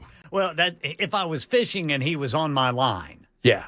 Rather than try to remove it, Ken's just going to blast him. I'm not going to try to remove an alligator snapping turtle. No, probably not. That's probably. You know what though? Just cut it. Just cut it. Have a wonderful life. Right? Because you don't want him to hunt you in your dreams. Somebody said, Chad, will you mention Nido Pizza? Because it's just awesome that they're called Nido. Nido Pizza. Yeah, I like that. Like Shark you're Week- kneading the dough, or you like need the pizza? Like kneading the dough, like Okay. Nido. Okay, we got to explain it to Bill because he's been I'm braggadocious. Remember that time I was in Turks and Caicos and I was scuba diving? Remember that time when I went to Munich to see the scorpions? Yeah. No. Hey, where did you scuba dive at? I was down in the Keys. Ah. And the guy who was one of our guides is the guy that organized and did most of the scuba diving stunts on $6 Million Man. Oh, awesome. See, that's what we like better than anything else. So did you ever meet him? It's pretty awesome. His powers are pretty cool. I was bugging that guy to death. I'm sure at some point he was like, I can't wait for this day to be over. This guy needs to leave me alone. No, I don't think You should so. have said, can Lee Majors really run 60 miles an hour? I know. How fast is he? Yeah. What about his eye? What do you guys know about his eye? It ends this weekend, the Great Shark Week. Tonight, Secrets of the Great White Kill.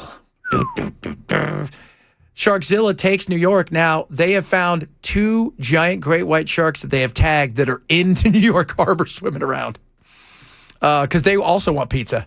And My Strange Shark Addiction, and then tomorrow, Great White Shark Highway, Thresher Shark, and then Air Jaws, Red, White, and Breach. Because they're wrapping everything up, some of the highlights, but this is it.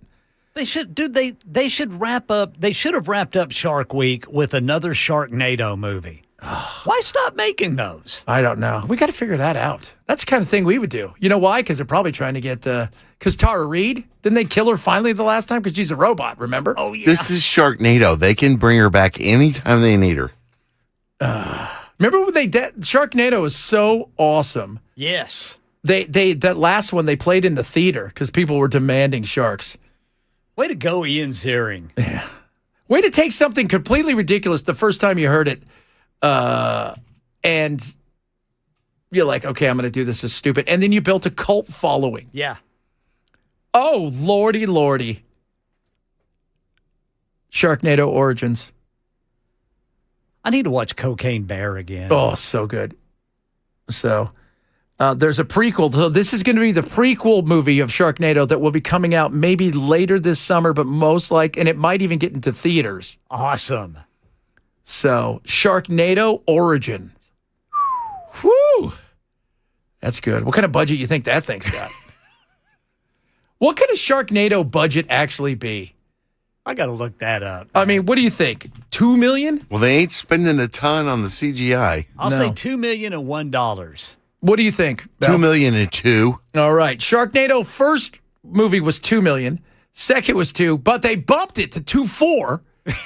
Then Sharknado Fourth Awakens 3, Sharknado Global Swarming, they went all out $5 million. Global Swarming. Yeah. And the last one was $3 million, but I'm sure some people got points because they put that one in the theater.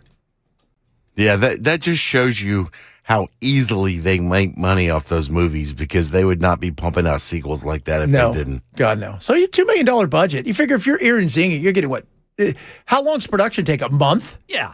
If that? Well, it's mostly computer generated. Yeah. So yeah, I was going to say most of that's going to be the work inside the yeah, and you're filming in one area. It probably takes you a month to film.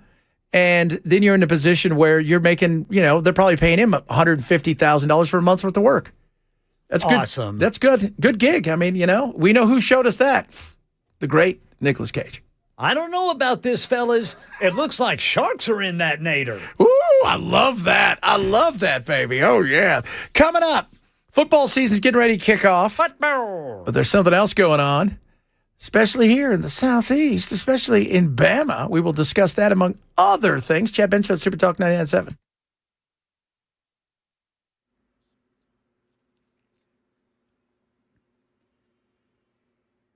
I'm Ken Weaver with your top stories. Rain returns tonight, and there will be a risk of severe weather tomorrow. Full forecast coming up in 5 minutes. Federal agencies are urging water utilities to strengthen cybersecurity after a series of attacks on municipal systems. The FBI says hackers targeted water facilities in 7 states, disrupting some operations. The warning follows a cyber attack on more than 30 water systems in Minnesota. Officials still investigating who was behind the breaches and how they were carried out. ABC News says it was told by officials that officials think it could have been Iran messing with Minnesota. A final salute in Queens, New York this morning for an American service member killed overseas in the U.S. war with Iran. ABC's Lindsay Tuckman's in the Ozone Park with more. It was a really emotional and solemn service here in Ozone Park, Queens, but it also was a celebration of life. And it was really touching to watch all of these people to come together. For 28-year-old Staff Sergeant Angel Sarah Rampersand, hundreds filled the chapel in prayer and in song. Rampersand, who was born in Trinidad, was one of the U.S. service members killed in an Iranian missile strike on an airbase in Jordan. Check your freezer if you shop at Publix. The grocery chain has recalled Greenwise organic frozen blueberries and mixed berries after concerns they may be contaminated with E. coli. The affected products were sold in Tennessee, Kentucky, and 6 other states. Customers are urged to discard the berries or return them to Publix for a refund. Elsewhere in Tennessee, here's Channel 4's Holly Thompson. Mount Juliet police say they arrested a man who'd been on the run for nearly a week after license plate readers, or LPRs, flagged the stolen vehicle he was driving. They say the 39-year-old man was wanted in Indiana for assault and several other charges. He also stole the victim's vehicle, according to police, which is what the license plate readers actually picked up. We know Mount Juliet police say they have apprehended nearly 350 wanted individuals so far this year. That's the latest news. Weather's next. I'm Ken Weaver, WTN News.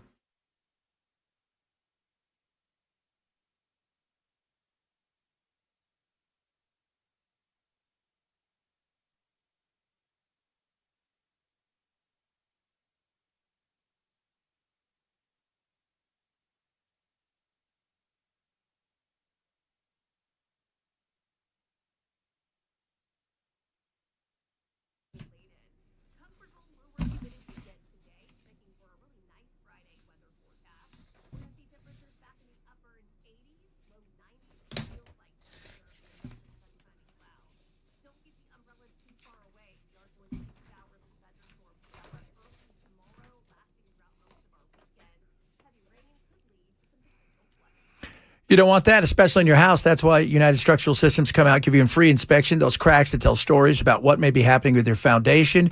They understand what right? What everything's built on. They're local. They're amazing. They're since 1994, USS.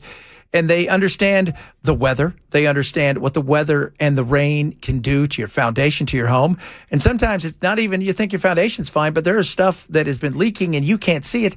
That's where they come in. They do the inspection. So it doesn't go from bad to worse to, oh my goodness, what are we going to do? Totally free to have USS come out and give you a free inspection today. Let them do that. On top of that, they got great, amazing payment options. 10% discount when you pay in full. Fix it now, pay later. 18 months, no payment, no interest.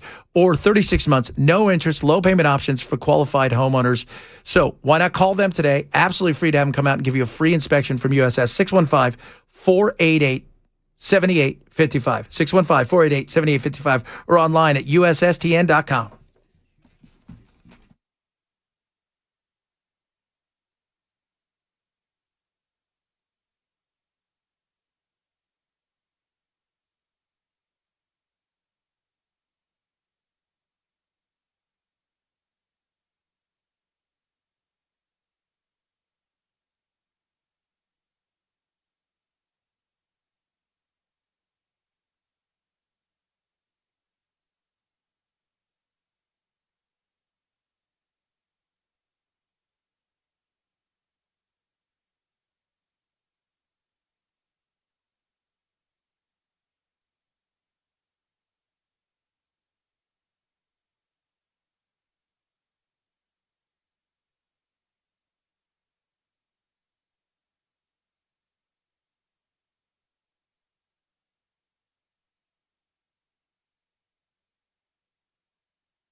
Come on out to Hop Springs. Join us 6 days from now. I heard Ken go, and Jackson's going to be running around like the hell he is. Brother Bell's going to be. Don't promise things you can't Brother guarantee. Bell is going to be there. He is pumped. He told me quietly he's going to make an appearance. Come on, Brother Bellel. I love that. Yeah, just come out there secretly. Nobody knows what you look like. Well, that's kind of not, that's beyond the point, isn't it? No, nobody knows what you look like. By the way, people are giving me suggestions of horrible movies to watch this weekend. We got to do Bad Movie Monday because let me tell you something. Meth Gator is on. Meth Gator. It's okay.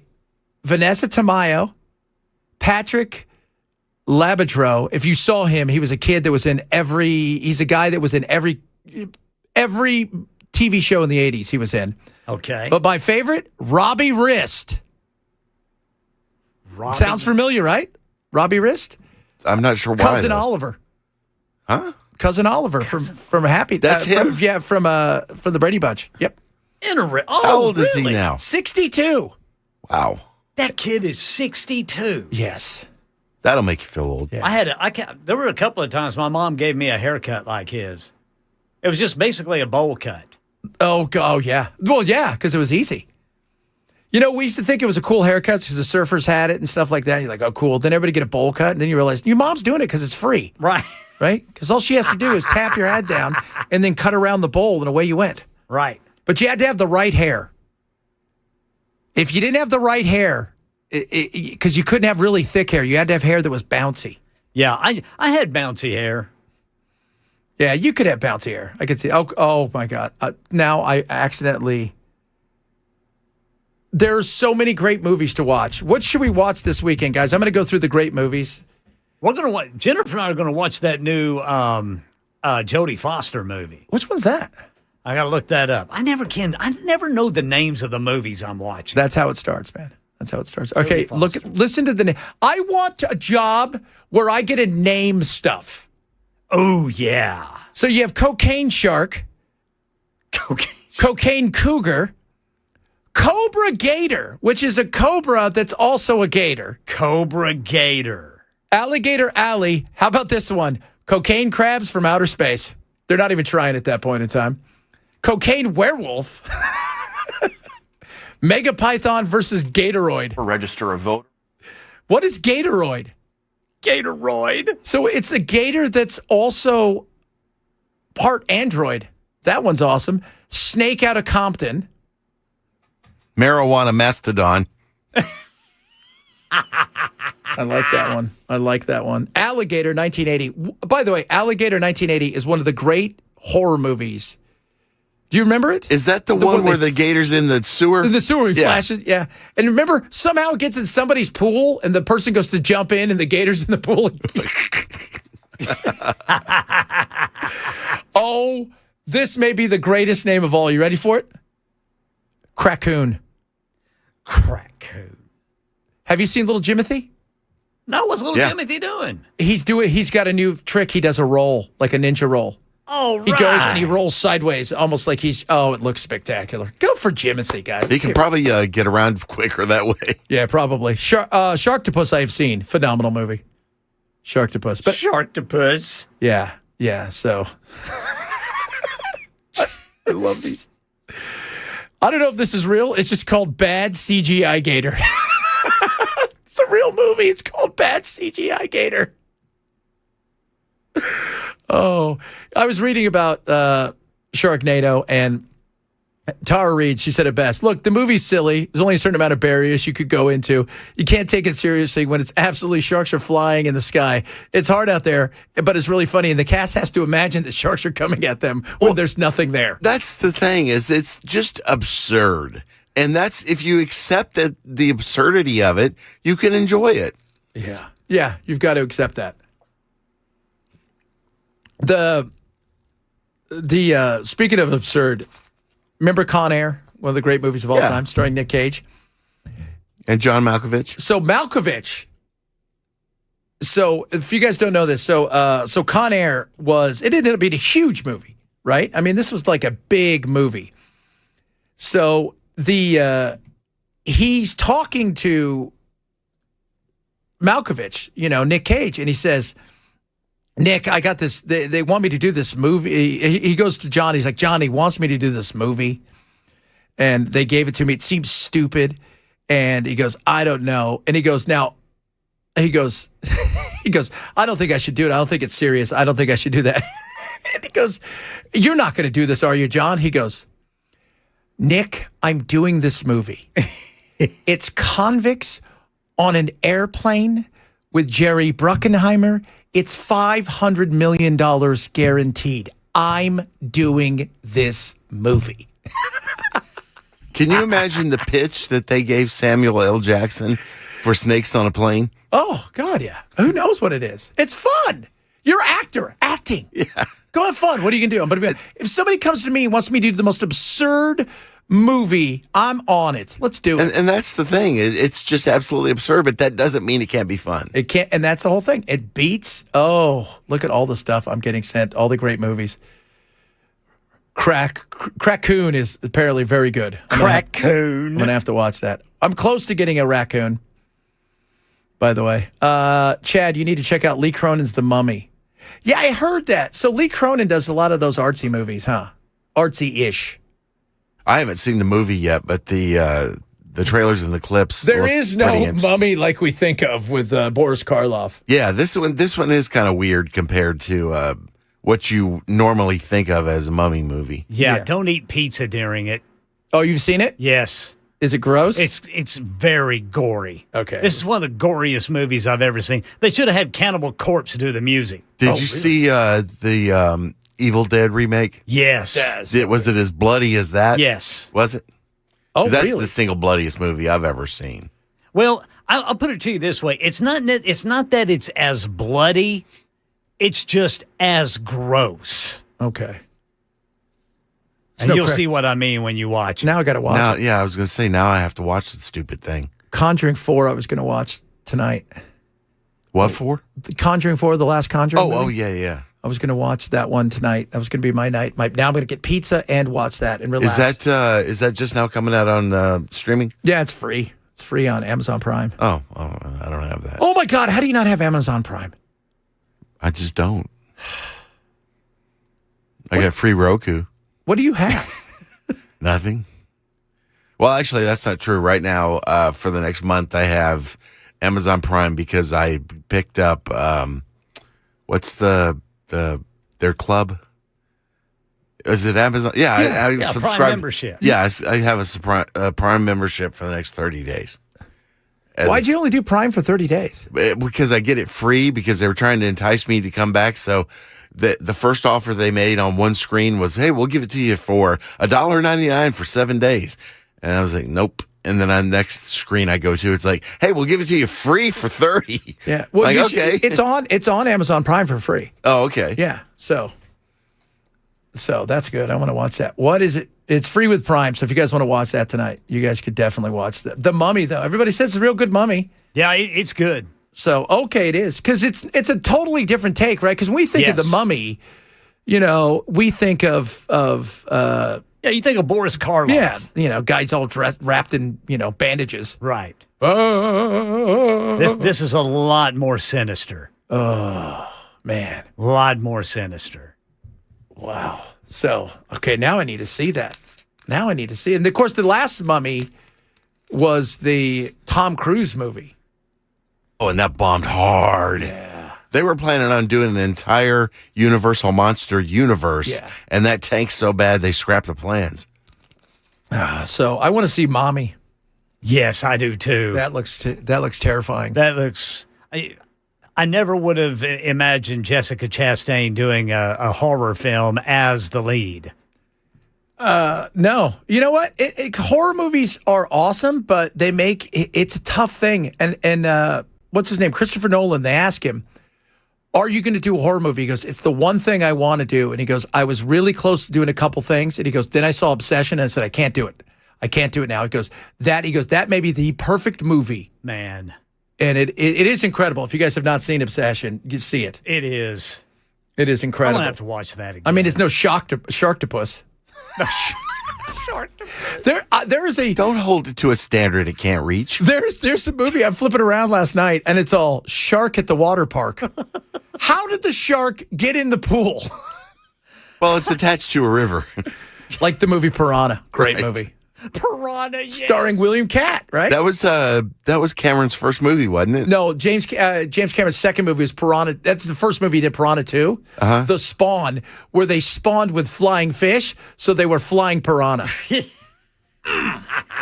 the ridiculousness of it is just wonderful. Yeah, I'm going to watch, because I've got several movies that are in my queue. Orca, I'm going to watch that this weekend. Not the original, but the new one. Because the original's great. Yeah, but that was such a odd movie, though, in terms of, it was trying to play off of Jaws. Yeah, and it's a completely different kind of animal. So, I mean, at least they got the intelligence part right. They did. That was when I went to on a cruise to Alaska. You go to Sitka, where they filmed a lot of it, or one of these like small towns where they filmed. It's a trick because it does look like it's just a movie set. Who was the English guy? The Richard male lead? Harris. Yeah, and then Bo Derek was the female lead. She got right? her leg bitten off. Yeah, that was awesome. With her cast. So funny. Let's see a model now, baby. Yeah, baby. Coming up, Bubba Hotep, see that? Bone Bubba Tomahawk. Hotep, boys, I've got a copy if you want to borrow it. Bubba Hotep? Yes, sir. Such an amazing movie. Bone Tomahawk, by the way, they're filming a second, like a add-on story to Bone Tomahawk. It is great. That is a great movie. Yeah, it's a great movie. So Anaconda. I saw the new Anaconda. I liked it. That was Ice Cube, right? The original, yeah. Yeah, and J-Lo. Yeah. Oh, by the way, Ice Cube's in the new one too. Oh, is he? Yeah, it's All pretty. right. It's pretty funny. It's hilarious. So the new one is actually rather. They couldn't get J-Lo in that one. All right, coming up, we got your inspirational quote of the day, among other things. Chet Ben Show, Super Talk 987.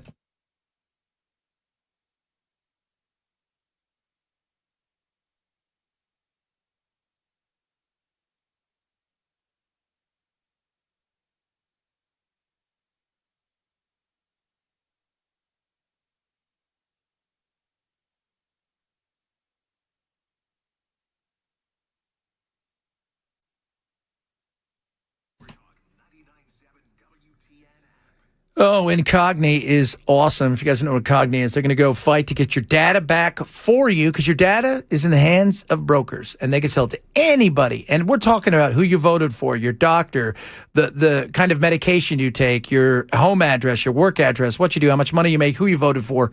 You don't want that out there. You want to control yourself. They've gotten me off hundreds and hundreds and hundreds of data brokers list, and they can do it for you. They know what they're doing, and they do it fast. And you will see, and really how fast spam calls just start to just fall away. And all of a sudden, if you get spam text and phishing emails, gone, gone, gone. It's amazing. Take your data back. Protect yourself like I did with Incogni. Save 60% right now. Go to INCOGNI, Incogni.com/Benson. For as little as $7 a month, you can protect yourself and your family because that data needs to be yours. They can't find you. They can't scam you. Incogni.com/Benson. Save 60%. Incogni.com/Benson.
Federal officials say hackers are targeting municipal water systems in at least 7 states, including Minnesota. You got to hear what President Trump says about the Minnesota hack.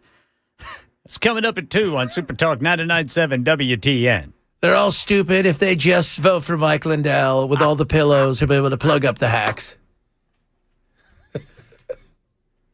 Chad, you guys want some wisdom? Let's hear it. Good buddy Rodney's dishing out some wisdom, and this is for all of us who don't want to go places. Yes, sir.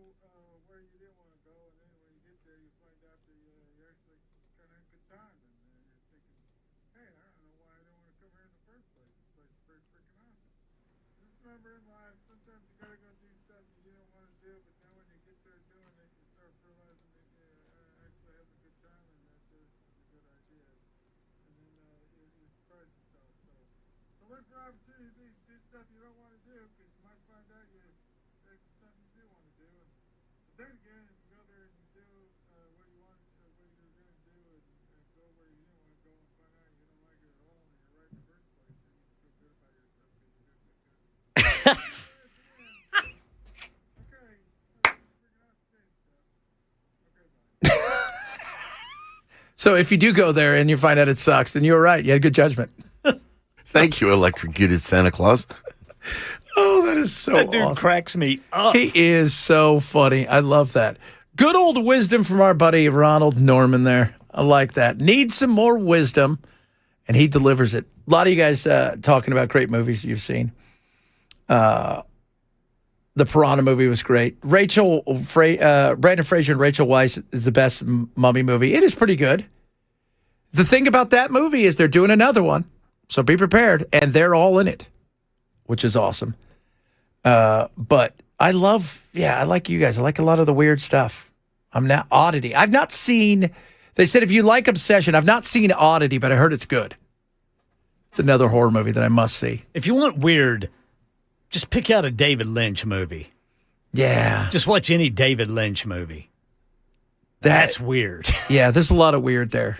David Lynch he was just weird. He was, man. When you'd look at him, like him and John Waters. Yeah. Also weird. I think it's the best way to describe it. Odd. Yeah. Uncomfortably weird. Good way. Sometimes it feels like strange for the sake of strange. Yeah, although I think with John Waters, he was just strange. I think that was it. I think if you hung out with him, you thought, how was that? Was he normal? And you're like, no, he was exactly like you think he would be. Just weird. Coming up, hour number 3 of the program, last hour of the week. Chad Benso, Super Talk 99.7.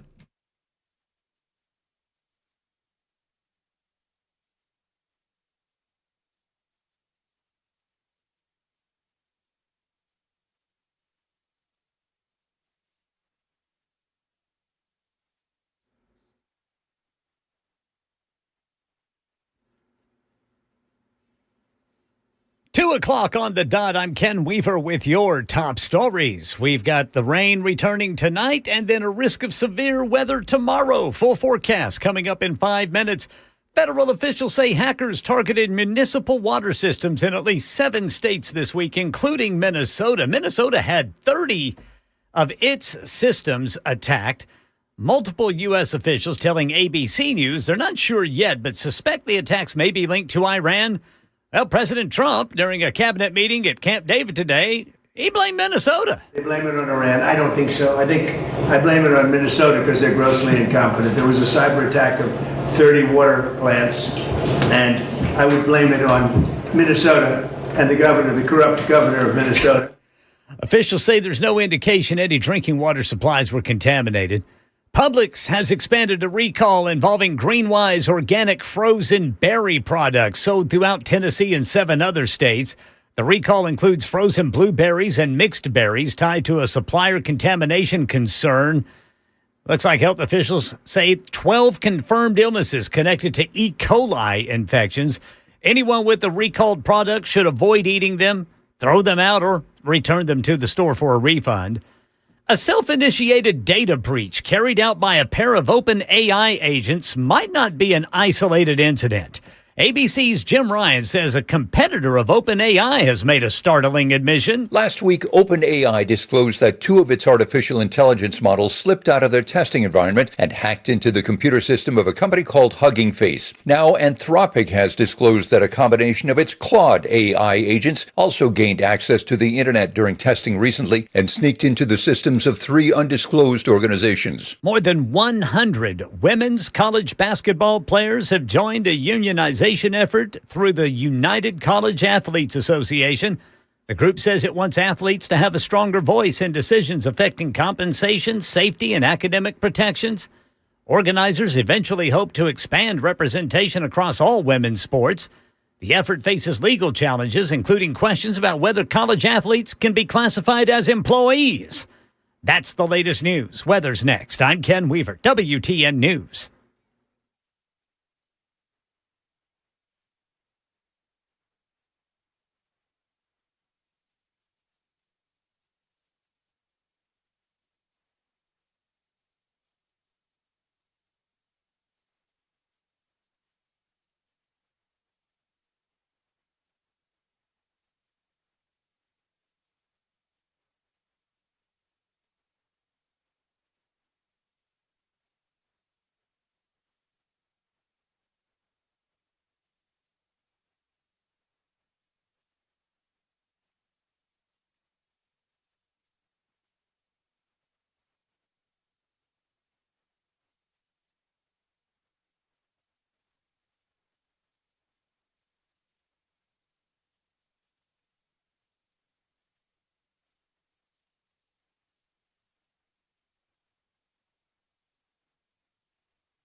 I love our listeners.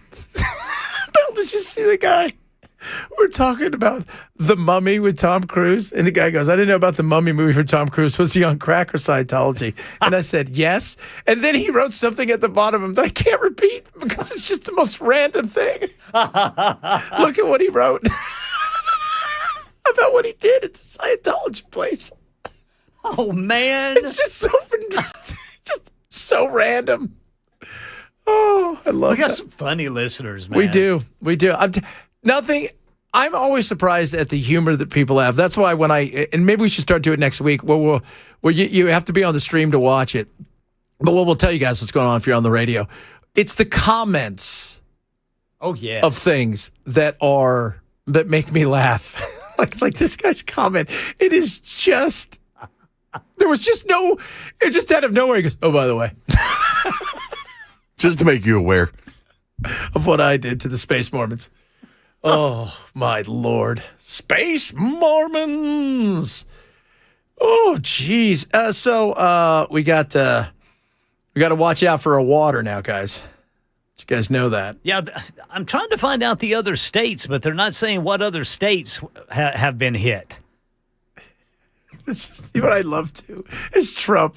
It's because they're corrupt. Hey, they're saying it's Iran, but it's not. It's Minnesota. And Iran's like, man, this guy won't give us any credit. They're stupid.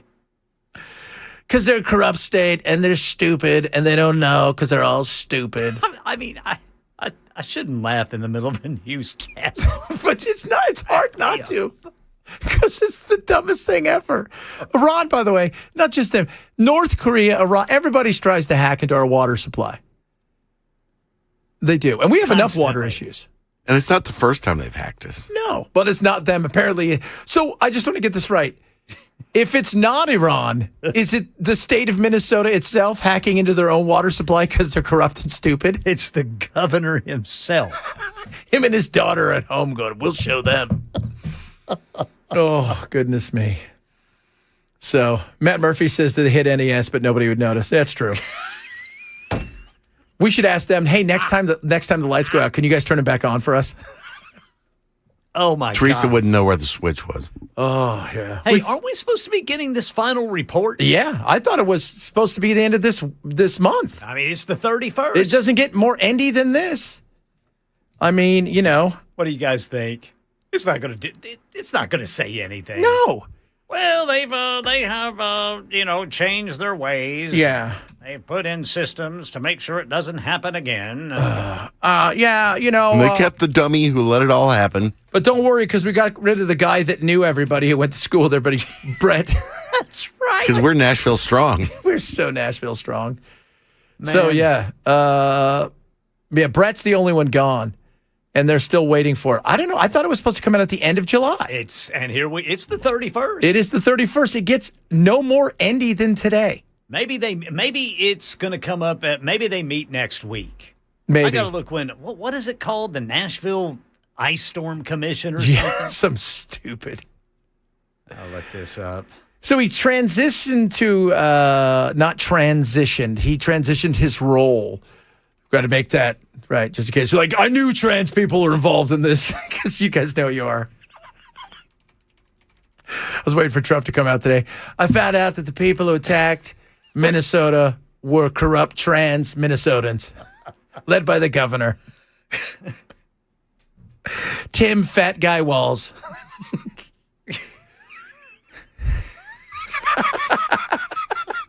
So he would say. So he's going to be probably making a decent money in the advisory role. So the change. You know how it goes. You never fail downward. It's always sideways or up. Yeah. Well, not in government. The change drew attention Monday after Metro Councilwoman Joy Stiles posted to social media that Baker had been removed of the chief operating officer, calling the move finally and arguing someone needed to be held accountable. He's the one. I mean, that first of all, we said from that day, that press conference, they should have took him in another room and said, dude, you can't be here anymore. All right, we'll figure out how we're going to get you your retirement. Maybe you can do something else. But when that press conference, anytime anybody has to question, and then he looked at me and go, I went to school with some of you guys. Yeah. I went to college with all of these guys, and they're just asking how they can help. Yeah. Just got to be Nashville strong. Yeah. Now, did you guys not get the hashtag? You mean when he probably should have said, they're asking me why we didn't have any extra polls. Because, and you know what? In theory, I mean, he took slings and arrows at his sweet sweater, but he could have at any time thrown her the best, which is I would have. Look, I don't run this, okay? But all of them should have. Somebody needed to go, and this guy, he didn't go. They cut him a sweet deal. He's probably going to get $10,000 or $15,000, $20,000 a month as a consultant. I was going to say, if he had thrown her under the bus, he wouldn't have gotten that sweet deal. Yeah. This way, he exits. He's not really exiting, but he gets a nice fat paycheck, too. And I bet you he left this week because I bet you're right, Ken. I bet you they're going to have a meeting next week. Yeah, so apparently, The NES report was released in June. Yeah, which we talked about. The other report is Mayor Freddie O'Connell's Winter Storm Response Commission, which is being led by former Mayor Phil Bredesen. And that has not yet issued its final report. It was supposed to, it's expected around the end of July. Well, here we are, but I'm not seeing any sign of it. Yeah. I mean, so they're. When do they meet next? That's what I'll ask. Yeah. I just, man, that was bad. It was really bad. Just that response was horrible. But think about it. In the summertime, I mean, we've been fortunate. We've had a couple bad days, and we're going to have some warmth this weekend and some rain. But if we had a couple weeks of like Monday, could you imagine the pressure on our grid? Are they prepared for that? No. I mean, you're supposed to be fixing the grid. You're supposed to be handling this stuff. And their thing would be, can you go to a cooling center? That's like when the Republicans want to fix healthcare. Don't get sick. All right, so key dates. Interim report from the Mayor's Commission is expected at the end of July. Well, here we are, per WKRN, which is News 2. The final report, per News 2, is expected next month. Then the next meeting of the Mayor's Winter Storm Response Commission isn't until October. Wow. Just in time for it to get cold, and now that he's gone, there it is. They got somebody out of there. But you didn't get him out of there. He just moved into an advisory role. Let me tell you how you boys handle ice storms. I couldn't say this when I worked there, but now they've got the shackles off of me. So wait a minute. You were bad at this job while you were doing the job, and instead all they've done now is you're no longer an employee, but you now are a partner with them doing the same job. What are you going to advise them on? Man, that's they had no backup polls. No. None. Zero. They did, and you guys, all of you listening, we talked about this. How many of the NES workers and contractors, the very few that they hired at first, were out there saying, doesn't matter that they could have 50,000 people working. They didn't have any polls. There was nothing to put the lines on. That was just... That's the thing about government. You could be that bad. And that's something that when you think about it is, you've got a forecast for it. Literally, they have a forecast. It's called a forecast. Yeah. And you didn't think forward enough to do that. Oh, Lordy. Lordy. Meanwhile, Belle and I are going to go see a movie this weekend. Box office hit yesterday. Preview record to see Spider-Man. A brand new day. Brand new day. The Punisher's in this one, from what I hear. That's right. And the Hulk. Yeah. So 72 million yesterday alone. Wow. And they're calling it, you know what they're calling this? Spodacy. Remember Barbenheimer? Yeah. Where Oppenheimer was out, you had Barbie and Oppenheimer. Oh, yeah. They're calling this Spodacy. Because Odyssey's out and it's blowing up still too. And so Spider-Man and Odyssey. So maybe we'll sneak in and see one of those movies. That would be fun. Jackson went and saw it. I could go for that. Yeah, what did Jackson think of it? He went and saw it. Did he like it? Are you talking about Odyssey? Yeah, the Odyssey. Because I think he liked it. Oh, yeah, because he said he went to the 11 o'clock showing and he didn't get out until after 2 a.m. Yeah, so that's crazy. So 90% on Rotten Tomatoes critics, 98% on the audience meter for Spidey-Man. Man. Spider-Man does whatever a spider can. Spins.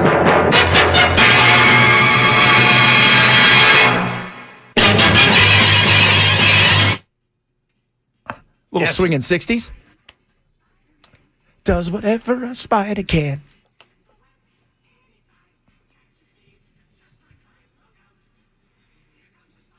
Awesome. Does that take you back to a Saturday morning? Yes, sir. Oh, yeah. Absolutely. I'm sitting there in front of the TV. Actually, for me, it's more a weekday afternoon because they would play, Channel 17 would play that, The Incredible Hulk, The Fantastic Four, and Iron Man. Those were all the cartoons I think that they had in the 60s, and they would play them regularly in the afternoon. Oh, man. On Saturday mornings, I'd be sitting there with my cereal. Yeah. Right in front, your breakfast soup? Breakfast soup right in front of the television, 6 inches away, and your mom's going, "You gotta go blind. You're going to hurt your eyes." And then you found out later on in life that was a lie. For both of the things that they said you go blind with. Parents You could have done that in front of the TV and it wouldn't matter. So, same thing with, that is just, 72 million. They say it's a grittier Spider-Man. Ooh, a little darker, huh? It's a raw, deeper cut of Spidey.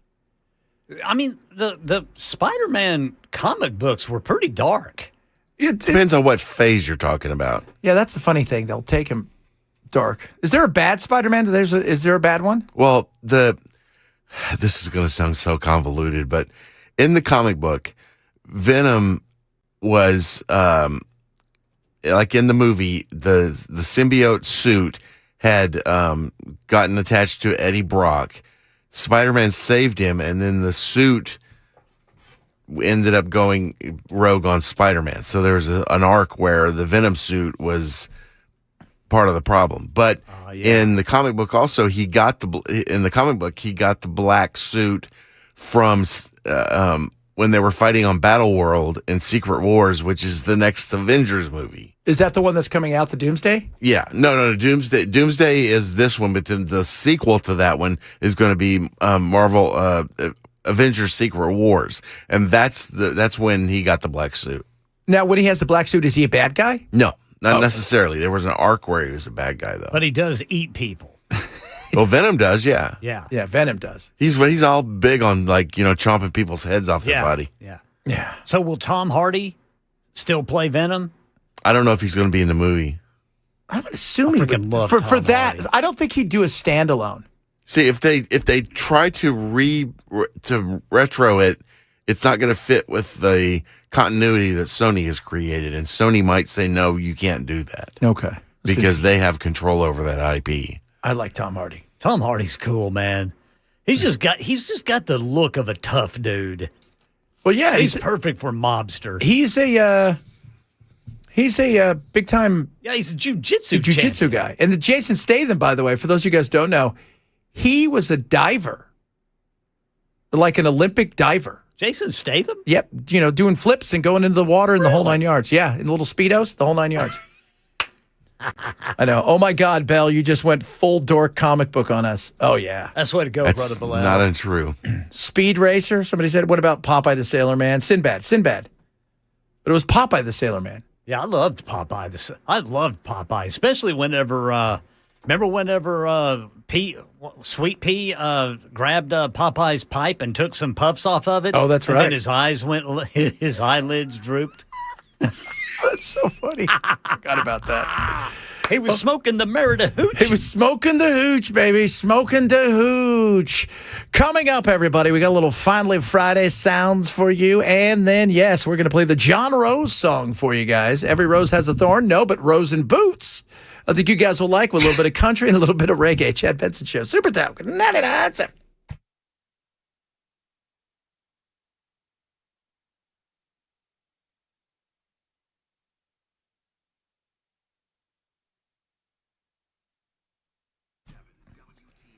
Relief Factor is awesome. I want you guys to try Relief Factor. Now, it's naturally formulated, so you can take it every single day. It's third-party tested. They want to make sure the purity was there, the potency, that it works. And it doesn't mask pain. A lot of times you get stuff, it masks the pain. What it does is you don't feel it, but it's still there, the underlying problem. And for this, it's inflammation. Inflammation is the key driver. It aches and pains in your bodies and your joints. This works from the inside out, fighting that inflammation. I want you to try Relief Factor today.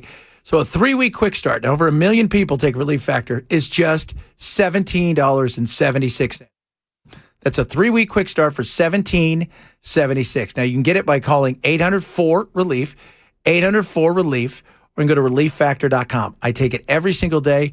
It works. I'm working out more. I'm doing more.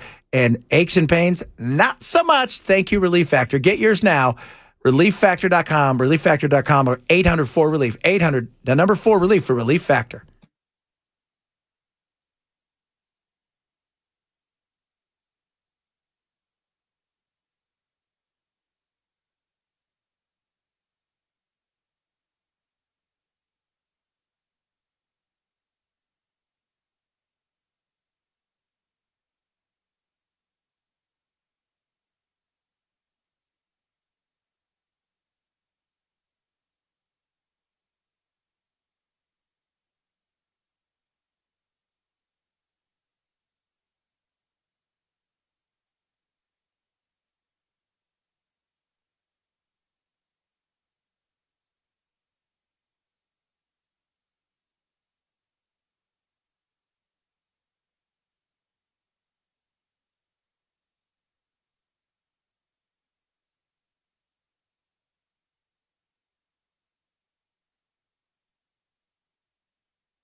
FBI warning water utilities nationwide after cyber attacks hit municipal water systems in 7 states.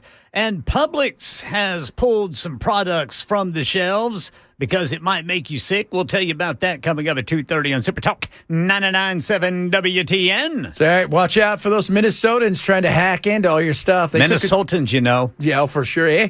They took control of my ice machine the other day. That Tim Walsh guy, you can't trust him. You know what you can trust? The fun, the frivolity, the week that was.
Council, I respectfully decline to answer based upon my rights under the Fifth Amendment to the Constitution. Hey, we get another crack at this life thing again. This is pretty freaking sweet. Amen. What a week. Lindsey Graham laid him to rest. You had crazy women, of course, doing crazy things. Now we've been attacked by Minnesota. I wish somebody would go, do you honestly believe that? Do you honestly believe that Minnesota hacked into their own? Because that's the way he makes it sound. Yeah. It doesn't make it sound like they were attacked by some outside group. So Tim Walz did it? Sitting around at night going, I'm going to get back at these people. He told somebody to do it. I'm going to get back at myself. Just so funny. You know that Mike Lindell he might win that nomination. Now I don't think he's going to win. Where is it? Minnesota. Oh, okay. I don't even think what did they say, he's not even registered to vote there? I have no idea. I just saw a highlight of the story. I didn't actually get the story itself. Yeah, you're missing out on the old Lindell. Look, and I've met Mike on numerous occasions. Mike was always good to my national show, but he did go off the range for a while. He did. Still is. Now he's going to have the pillows to protect us from themselves. It was so weird. I don't think it was Iran. They don't have that capability. I do think, though, that it was their idiot governor. The fat guy. Yeah, the fat governor. The little fat guy. He's the little fat guy, and he's dead. He wants to put tampons in the boys' restrooms. Tampon Tim, that's why we call him that. And he's also sitting around figuring it out, how he can attack his own people. That's so funny. It's just, he says it. And people are like, yeah. It's not true, people. It's not. By the way, this has been going on a long time. North Korea, Iran, all kinds of groups have attacked our water supplies. And there's a reason for that, because we're unprepared. Our grid would be easy to hack and take down. Our grid would.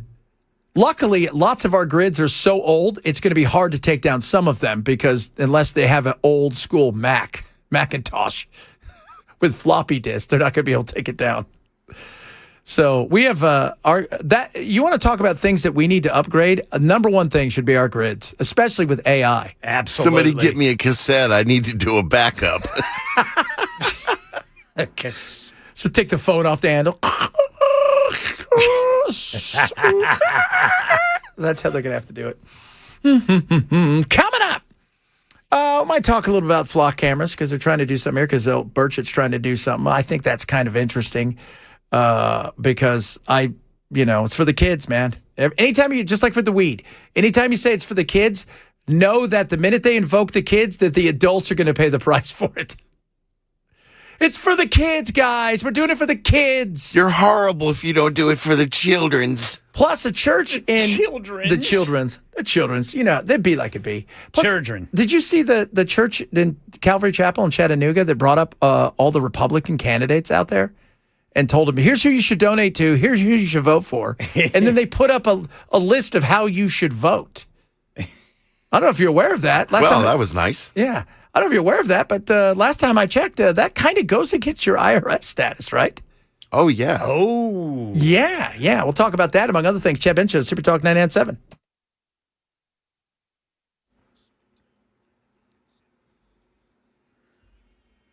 .2:30 on the dot. I'm Ken Weaver with your top stories. Drivers, we got stuff in the way. Whites Creek, a stalled vehicle, left lane blocked. Briley Parkway northbound there at Clarksville Pike.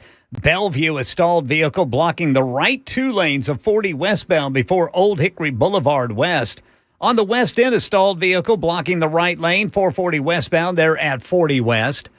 We got some rain returning tonight, then risk for severe storms tomorrow. Full forecast coming up in 5 minutes. The FBI warning water utilities nationwide after cyber attacks hit municipal water systems in 7 states. Authorities say hackers gained access to some control systems and affected utility operations. The alert comes days after more than 30 Minnesota water facilities were targeted in a separate breach. Investigators examining whether that attack may have ties to Iran. Here's Matt Gutman. What authorities are saying is that they have not definitively identified who the actor is behind these attacks. We know that roughly 36 water systems across the state of Minnesota were targeted, targeting automated systems there. We're told that the quality of drinking water in the state of Minnesota was not affected, but it is a major concern that we know that the FBI is saying that these are probably Iranian-linked actors who have gone after these water treatment systems. Here in Middle Tennessee, some frozen berry products sold at Publix being pulled from shelves over possible E. coli contamination. The recall affects Green Wise organic blueberries and mixed berries sold in Tennessee, Alabama, Kentucky, Georgia, North Carolina, South Carolina, Virginia, and Florida. Publix says the products have been unavailable since an internal stop sale was issued in June, but check your freezer, and if you've got some, you can get a full refund by returning the recalled items to any Publix location or just throw it out. That's the latest news. Weather's next. I'm Ken Weaver, WTN News.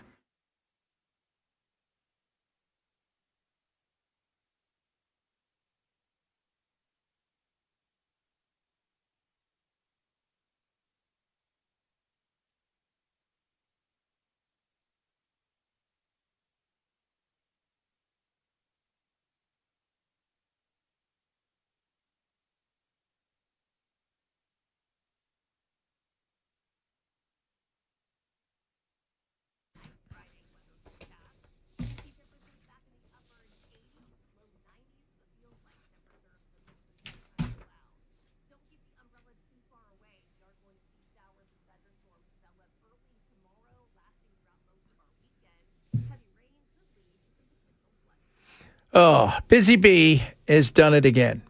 What is that? Give back to the community, and they want your help in that. They are currently accepting, and you could go there today if you have a chance at 40 Burton Hills Boulevard and drop off any school supplies. As kids get ready to turn back to school, Busy Bee is helping out with that. But tomorrow's the last day they're going to do it, and this is great. August 1st and 2nd, it's tomorrow, Saturday and Sunday, both days, 10 a.m. to noon, Mount Juliet Chamber of Commerce. They're going to be there with the Bee Buggy community truck to collect all the items. So we're talking about papers, pencils, anything, anything kids need to go back to school, lunch pails, backpacks, you name it, highlighters, they are giving back. And when you go there and you do that, here's the beauty of it. When you donate the items, they're going to give you a $50 off coupon for services through them. So whether it is, you want to tune up on your AC or maybe you need some plumbing work done, whatever it is, they're going to get you covered for helping out. It's a great thing to do. So if you have a chance, figure out what you can do to give, because so many of us are blessed and the others out there, Busy Bee knows the need they have and they're trying to fill that need. So tomorrow, both days, 10 a.m. to noon, Mount Juliet Chamber of Commerce, they're going to be there with the Bee Buggy taking donations to get that $50 off coupon through any service. You can call Busy Bee directly, 615-775-7833 or online at busybeehvac.com today.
Incogni would like to make sure that you have your data back in your hands rather than data brokers who take that stuff and do whatever they want with it, like sell it to anybody who wants it. Anybody. Scammers, criminals, right? Marketing folks are going to send you 700 text messages a day. People who want to phishing. I mean, they know everything about you, who you voted for, your doctor, how tall you are, what you had for lunch. That's the kind of stuff they can gather. You don't want that. You want to control that. Your data is important. It's time to take back your data and do it with Incogni. I work with Incogni. They're amazing. They've gotten me off over hundreds and hundreds and hundreds of data broker sites. I don't get any text messages anymore. They're scammers. I don't get any phone. I even got a phone call from a weird unknown number in, I can't even remember how long. It's been forever. So no more of that stuff. Thank goodness for that. Take your data back. Do it with Incogni right now. Sign up. Are you ready for this? Like less than $7 a month. And you can start taking your data back and protecting yourself from those scammers. They can't find that info. They can't scam you. That's what I'm talking about. Go to Incogni.com, INCOGNI.com/Benson. Save 60% right there. Incogni.com/Benson.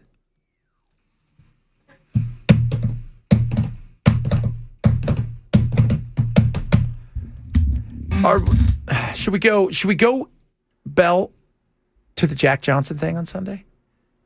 Because there's snacks. I like Jack a lot. He's a great guy, but I'm going to see Spider-Man. Well, we could do both, couldn't we? Or is that just too much for you? Yeah, that's way too much for me. That's what I was thinking. But that'd be a long day. Is she going to be there?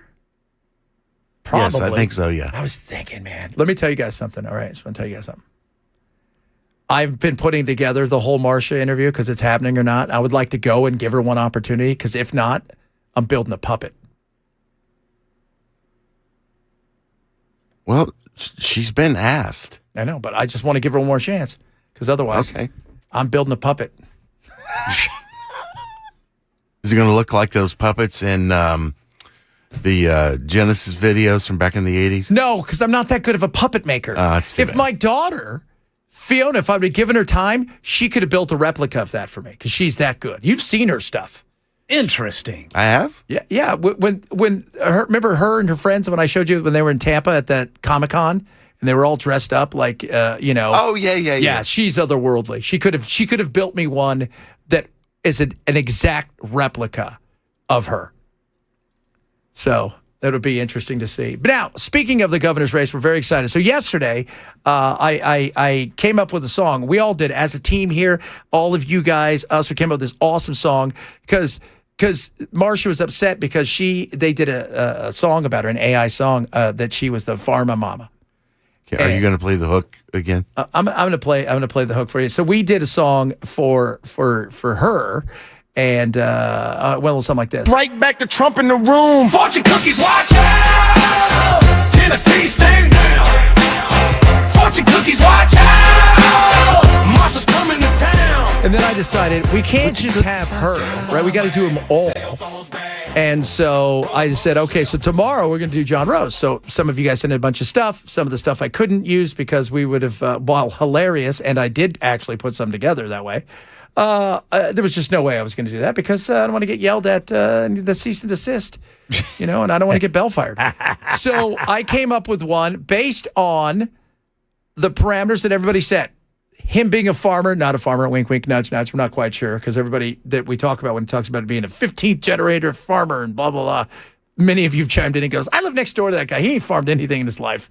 And then the other side of it, the weed. Because as we all know, he didn't like weed, and of course he loves Donald Trump because they all love Donald Trump. All of them. All of them try to love Donald Trump more than the next person loves Donald Trump. That's pretty much it. So we put this together. This one has a bit of country and a bit of reggae because of the weed. So here it is called Rose and Boots.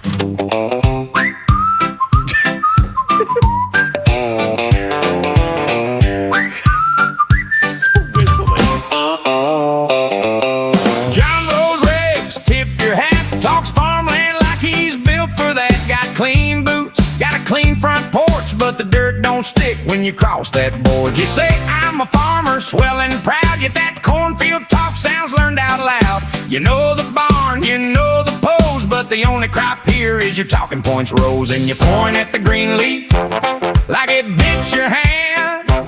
Say it's evil, say it's trouble, say it'll sink the land.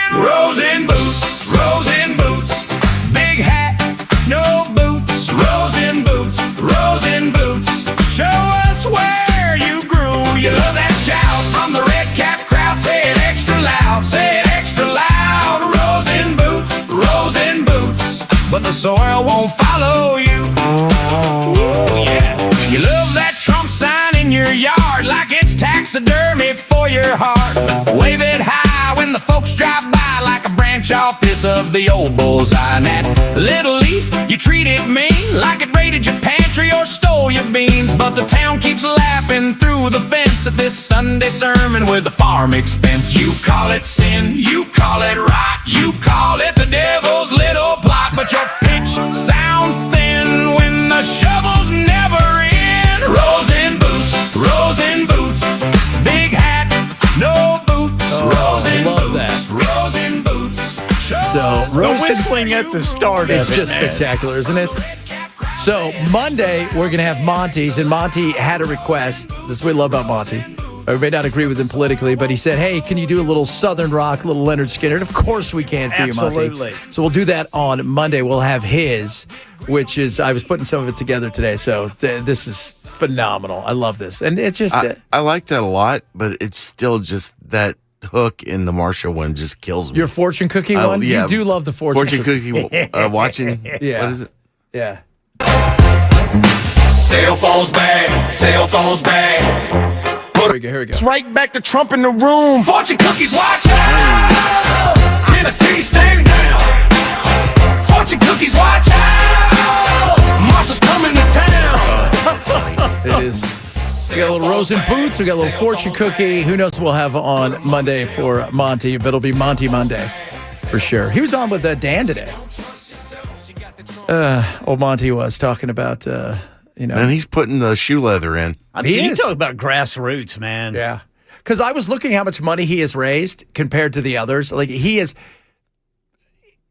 got, a couple $100,000 on hand. The other ones have millions on hand. He loaned himself, I think, $65,000 or whatever, like from his, to his campaign. John Rose just wrote a check. Whoop, there you go. Marsha's got all this huge money. And then you take in the outside money that's coming in. I mean, it's grassroots. It's no doubt. Talk about grassroots. It's and we're going to break down Monday who outside of the state is spending dollars here. We want to get it right. That'll be interesting. Yeah, because Andy Ogles, there's a California-based PAC that is spending $700,000 against Andy Ogles to unseat him. So, Invest in Tomorrow Coalition PAC, $700,000 to try to get, and it's close. Too. I love the vagary of those names. Invest in the future. Yeah, it's always about that. No, I'm going to invest in the past. Thanks anyway. No, it's always, so they're spending a lot. They're spending a lot of money across the country. According to the German-owned Politico, IPAC is spending money against Ogles, spending, they spent $1.7 million to defeat U.S. Rep. Chip Roy as well. And in a contest to become the Attorney General of Texas earlier this year, they helped raise a ton of money as well. They're spending money against several, but they're spending money against Ogles right now, $700,000 opposing him. And that race is tightening. What's funny? That's why that Ogles ad is so vicious. Which one? The one that we're running that he bought with us, because they're not playing nice, and he's not going to be able to afford to either. No, he can't. He can't. No, not anymore. I mean, they're coming hard for him. I mean, he's done a lot to himself. Let's be real. Well, yeah, but as far as the ads themselves, because they're PAC ads, right? Yeah, a lot of them are PAC ads. So I shouldn't say he, because he's not the one putting them together, but they are really making it out to be like those two guys are, polar opposites in the worst ways possible. So it is, and now remember the rules, because of what the Supreme Court allowed, is you can spend as much money as you want now with these PACs, and you can essentially say, oh, I want you to spend $5 million, and I want you to go to you could have said, to, even though you're only allowed to give a certain amount, you you give it to a PAC and direct it now. You can direct as much as you want towards somebody. So if I made a donation to a PAC, I could say you have to spend it on this candidate. Is that true? Am I saying that correct? Yeah. So Okay. you kind of like, hey, here's $7 million. I want $5 million of it go to singularly to this candidate, and so it's unlimited giving now. Where before it was, you couldn't control. I could give $1,500. You give $2,000, whatever it is. And then they go spend it wherever they wanted. So money. 3425. I can't believe with all the problem issues in the world that your main concern is whether our candidates are allowed being potheads as a requirement for being governor. No, it's about freedom. Well, yeah. When did you say any of that? Yeah, never. It's about freedom. And by the way, fix the problems. If I was to tell you who's going to fix the problems in this state, the party that's how long have the Democrats been running the state, Bell? They don't. No, how long? They don't. No, are you sure? Yeah, I'm pretty sure. Okay. I just want to, are you sure? I'm positive. Okay, because it feels like, because when I hear their ads, you know what their ads are? They're going to stop China from buying farmland that China can't buy, okay? They're going to stop boys from going into girls' restrooms. They're not going to let kids use their cell phones in school anymore, which they can't do. Because that was a law passed by the General Assembly. Yeah. This is Sapicki's bill, right? That was Sapicki's bill. Yeah. Yeah, he spearheaded it. Yeah. So she is basically going, but I'm doubling down on that by not letting you do that. Well, I wasn't going to, but you can't. Well, we can't anyways. But you double can't now. Now you really can't. Yeah. Yeah, if you think to yourself, I'm going to do that, you can't. And you can't smoke pot because you might want to use your cell phone in school. Kids can't smoke pot or drink or any of that. Yeah, and I'll be damned if the Chinese are going to come here, the people who own Panda Express, right? Those bisexual, transsexual, El Salvadoran Chinese spies who want to come here and go into the restrooms, and all of a sudden they want to make you eat Panda Express by putting special tasty stuff in there and then buying all of our farmland? That's not going to happen. I'm not eating a panda. I wonder what pandas, if it wasn't for the fact they were cute, they'd be dead. Yes, we would have let them go extinct. We would have. Absolutely. Yeah, so those are the things that matter to the average person. It's not affordability. Remember what Monty said. And who was it last week? Charlie Hatcher. Yeah. Who's running against Ogles. He said that is the number one thing he hears. Number one thing. Absolutely. Affordability. It's not a made-up word at all. It's not something. Affordability is the number one thing that matters. Period. Affordability. If you can't afford life, all the other crap means nothing. I just don't want my kid to be able to use his cell phone in class. Wait, I don't have one. Yeah. A kid or a cell phone. He has a rotary phone he carries around. It's really weird. He's got to plug it in everywhere. I've got the body in my left hand while I'm holding it. You crank it up and pick it up. Remember what was like they used to say they would give like a weird margarine 5964 or whatever. Like what? Okay, hold on. KL62 Spitzer.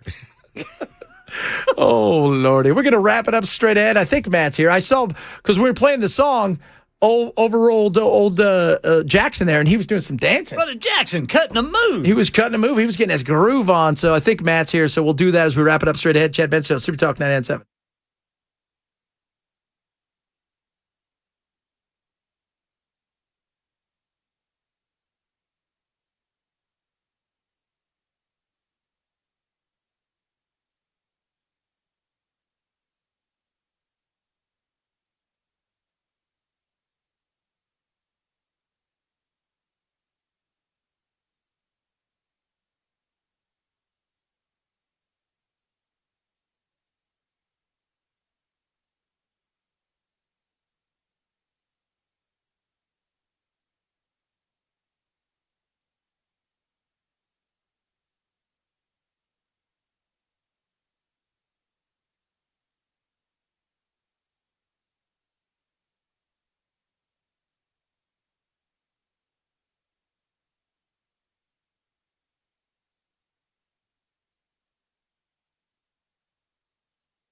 The guaranteed offer is the simplest, least stressful way to sell your home. You go to our website, you fill out a quick form, we set an appointment, we bring you an all-cash offer. Literally, there's no lockbox on the front of your house, There's no showings. We pay all cash. We close in as little as 21 days, stress-free. We've helped thousands of homeowners just like you sell your home the hassle-free way with a guaranteed offer from Mark Spain Real Estate.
Wrapping it up on this Friday. I think Belle and I are going to go see a movie this weekend. Matt's in the house. What's up, man? Hello. Spider-Man, Spider-Man does whatever a spider can. And the Punisher. And the Punisher. And the Hulk. I don't know who else. Who's the bad guy in this? I don't even know. I don't know who the bad There's guy a few. Oh, Scorpion's one. A guy named Tombstone is one. And who am I missing? There's somebody else. Oh, A the dude hand. named The hand. Tombstone. Yeah. Interesting. That sounds like a Western guy. Sorry I'm late. I was stuffing Titleist Pro V1s in my britches. You didn't stuff them all in there, did you? No. How cool is that? What is that? That's for our winnings for our golf tournament. That somehow we were like in fifth. Somehow but we were ended in up winning. fifth, but we won our flight or flight. something or another. Yes. Yeah, Matt, those are actually yours. You don't have to stuff them down your pants and hide them. No, I know. I just like to. Yeah, it makes me feel whole. It makes me feel special. Peter, I thought Peter Parker was the bad guy in Spider-Man. What? No, that's who Spider-Man is in real life. Oh, okay. I got confused. The spider's the bad guy then, because as the spider bites him. Yeah. Right, exactly. You the got it. nuclear spider. Yeah, See, like bad guy spiders. You're culturally hip. Are you going? Yeah, Chad and I are We're going to go on Sunday. Oh, are you? Yeah. That's good. We might make it a Spodacy day. Young- Well, I wanted to get him to go to the Jack Johnson thing. You know what? You'll probably be bitten by a couple of spiders over there too. So Jackson went. He was all impressed by it. So By Spider-Man? Yeah. Oh, and he saw the Odyssey. Did he like what did he like better, the Odyssey or Spider-Man? Jackson said that the Odyssey was like the greatest experience of his life because it was in IMAX. I mean, and I'm only mildly exaggerating. He said it was the greatest theater-going experience of his life. I mean, he said that. Yeah. And so I just said, well, that means your life. That means that's the greatest experience in your life because you're young, and I don't imagine you've done better things than go to the movies, so there you go. Or apparently a lot of drugs. Yeah, right. Fair. Fair. No, he said it was insanely it was incredible in 70 millimeter, and it's all booked out. I mean, people are coming from other states. Yeah. Well, there's only 42 of them in the country. Yeah, I think so. And I mean, some places like New York and LA and stuff, you can't get a ticket through September. Right. They're selling them online. There was some being sold for up to $600 to go see this movie. Laws of supply and demand, baby. It is. It makes sense. If demand high and supply is low, you'll get the price you want. I want to see. Yeah, I do want to see the Odyssey. They're calling it the Spodacy weekend because people are going to go see Spider-Man and like they did with Barbenheimer. Remember Barbenheimer? I do remember. Oppenheimer was great. I've seen both of those movies. A hot tip: Oppenheimer's better. I don't think I didn't get the big deal about Barbie. Hey, Matt, was Oppenheimer historically accurate? Yes, it was. Okay. I mean, yeah. I mean, because I haven't seen it. So. I think they overplayed the interactions between Oppenheimer and Einstein a little much. Although both of them were historically very nervous about how how all of that was going to be used. But I don't. I know that they had conversations, but I don't know that they had that length of conversations. But yeah, I think it was accurate. And so, I mean, was Barbie accurate? The history? Not my history, because in my history in Barbie, my older sister would play with Barbie and Ken, and I had Darth Vader and Superman, and Darth Vader and Superman would kick Ken's ass and then take Barbie. Well, that seems like very. And they would steal the Barbie. They would steal the Barbie Jeep. They would kick Ken's ass, and they would take Barbie. They'd go off. So to make sure that you, Darth Vader and them were arrested for kidnapping and strong arm robbery and carjacking. Yes. Okay. And salt battery. And salt battery. Yes. There you guys go. There you guys go. And Ken's lucky he didn't get worse. Oh, what do you have today? We've got Jack Johnson's going to stop by, talk about his barbecue and beans event. We got Fry J. We'll talk about the Fifth Amendment when it doesn't apply, and flock cameras, the legality of surveillance state, coming up on the show. There we go. It's a big fun Friday for